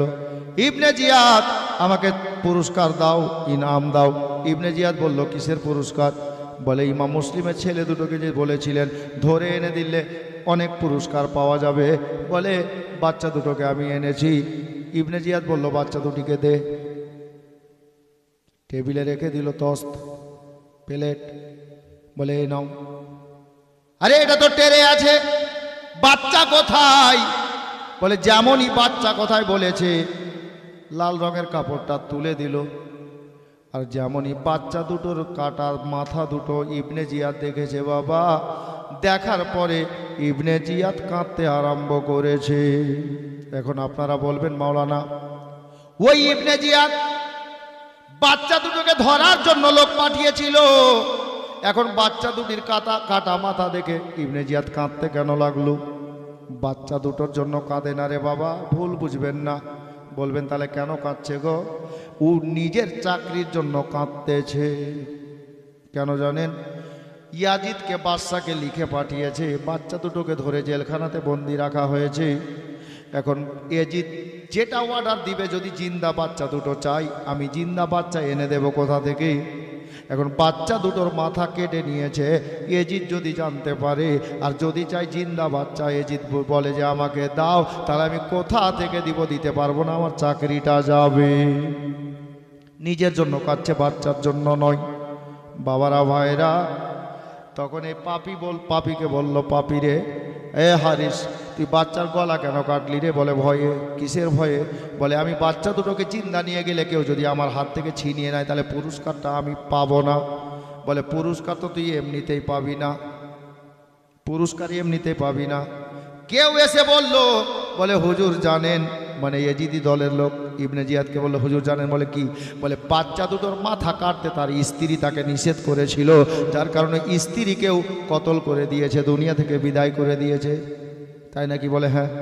বলে শোন, পুরস্কার তো তোকে দেব, তবে তোমার পুরস্কার কি? শোন, পুরস্কার হলো এটা, যাও হারিস পাপিকে নিয়ে যাও, যেখানে বাচ্চা দুটোর মাথা কেটেছি ওই জায়গাতে দাঁড় করে, ওই ফুরাত নদীর পাশে দাঁড় করে এই হারিস পাপির পা থেকে নিয়ে মাথা পর্যন্ত টুকরো টুকরো করে কেটে নাও, আর মাংসগুলোকে জঙ্গলের জন্তু, আসমানে উড়ন্ত পাখিগুলোকে খাইয়ে দাও। এটা হলো তোমার পুরস্কার। আরে মাথা দুটো নিয়ে যাও রে। ইমাম মুসলিমের বাচ্চা দুটোর দেহটাকে যদি পেয়ে যাও, বাচ্চার দুটোর দেহ কোথায়? বলে ফুরাত নদীতে ফেলে দিয়েছি। এই নালায়েক বলল, বলে বাচ্চা দুটোর দেহ যদি পাওয়া যায়, তাহলে বাচ্চা দুটোর দেহকে তুলে মাথাটা লাগিয়ে দিয়ে কোথাও কবর বানিয়ে দিও। ইবনে জিয়াদের অর্ডার হলো, নিয়ে যাওয়া হলো। বাবা নিয়ে গিয়ে বাচ্চা দুটোকে খোঁজ করতে করতে পাওয়া গেল একটু ফুরাত নদীর তীরের এক সাইডে গিয়ে, একটু কিছু দূরে গিয়ে বাবা ভাসছে, এক সাইডে লেগে আছে। এখানে বিশাল বড় একটা পয়েন্ট লুকিয়ে আছে রে বাবা। কি পয়েন্ট জানেন গো? অনেকে আছেন বাবাকে ভালোবাসে, চাচাকে ভালোবাসে না। বাবার ভাই, একটা শিক্ষা নেন। ইমাম মুসলিম রাদিয়াল্লাহু তাআলা আনহুর ওই ছেলে দুটি মাথা কেটে যাওয়ার পরেও ওনারা একে অপরের সঙ্গে পরামর্শ করেছেন কি জানেন? নিজের ভাষাতে, রুহু জগতে। কি পরামর্শ হয়েছে জানেন? বলে ভাই রে, কাজী সারির বাড়িতে ছিলাম, আব্বা আমাদেরকে রেখে গিয়ে দুনিয়া ছেড়ে দিলেন, আব্বাকে আর দেখতে পেলাম না। তবে ভাই, আমার নবীজির ফরমান আছে, যদি কোনো লোকের বাবা ইন্তেকাল করে যায়, আর ওই বাবার ভাই যদি, মানে বাচ্চার চাচা বেঁচে থাকে, তাহলে বাবার ভাইকে ভালোবাসার নজরে তাকিয়ে দেখলে বাবাকে দেখার স্বভাব পাওয়া যাবে। জি, বাবাকে দেখার স্বভাব পাওয়া যাবে। তাহারে কি বলতে চাইছিস রে? একে অপরের সঙ্গে বাবা আত্মা জগতে, রুহু জগতে বাবা ওনাদের গল্প হয়ে যাচ্ছে। এ আল্লাহ আল্লাহ আল্লাহ। বাচ্চা দুটো বলছে, ভাই আমরা আর আগে যাব না, চাইলে ফুরাত নদী যতদূর ভাসতে ভাসতে আমরা যেতে পারবো, কিন্তু চল সাইডে লেগে যা, আমরা আগে আর যাব না। এই কারণে যাব না, আমার চাচা যান একদিন হুসাইন ইবনে আলী এই ফুরাত নদীতে ইমাম আলী আসগারের জন্য পানি নিতে আসবে রে, আমরা এখান থেকে চাচা হুসাইনকে দেখে নেব, হুসাইনকে দেখব। এই ফুরাত নদীর তীরে থেকে যা, আমার চাচা হুসাইন যখন ইমাম আলী আসগারের জন্য পানি নিতে আসবেন রে কারবালার ময়দান থেকে, আমরা দুই ভাই এখান থেকে চাচাকে দেখব। বাবারা ভাইরা, বাচ্চা দুটোর মাথাকে নিয়ে যাওয়া হলো বাবা, লাশটাকে তোলা হলো, দেহটাকে তোলা হলো, অনেক চেষ্টা চালালো বাবা, দুই ভাইয়ের দেহটাকে আলাদা করা গেল না। একটাই কবরে দুটো মাথা লাগিয়ে দিয়ে কবরের মধ্যে দাফন করে দেওয়া হলো। কিন্তু বেরাদার, আলে নবীর সঙ্গে দুশ্মনী করিয়েন না বাপ, নবীর বংশধরের সঙ্গে কোনোদিন বাবা বাগাওয়াত করিয়েন না, দুশ্মনী করিয়েন না। কেন জানেন গো? এখান থেকে শুনে নেন রে বাবা, আমার ইমাম মুসলিমের দুইটা বেটাকে যারা, যে লোকটা শহীদ করেছিল হারিস পাপির দেহকে টুকরো টুকরো করে কেটে চিলের মধ্যে চালিয়ে দেওয়া হলো। আপনার জঙ্গলের জন্তুদেরকে, কুকুরদেরকে চালিয়ে দেওয়া হলো। কিন্তু কসম খোদার, কেতাব লিখো, কেতাবের পাতায় লিপিবদ্ধ করেছে রে বাবা, ওই হারিস পাপির মাংসগুলো কোনো কুকুর খেতে চাইছে না, কোনো পাখি খেতে চাইছে না, কাক চিল কেউ খেতে চাইছে না। এরা একটাই কথা বলে দিচ্ছে, আমরা অনাহারে থাকতে রাজি আছি, নবীর দুশ্মনের মাংস খেতে রাজি না।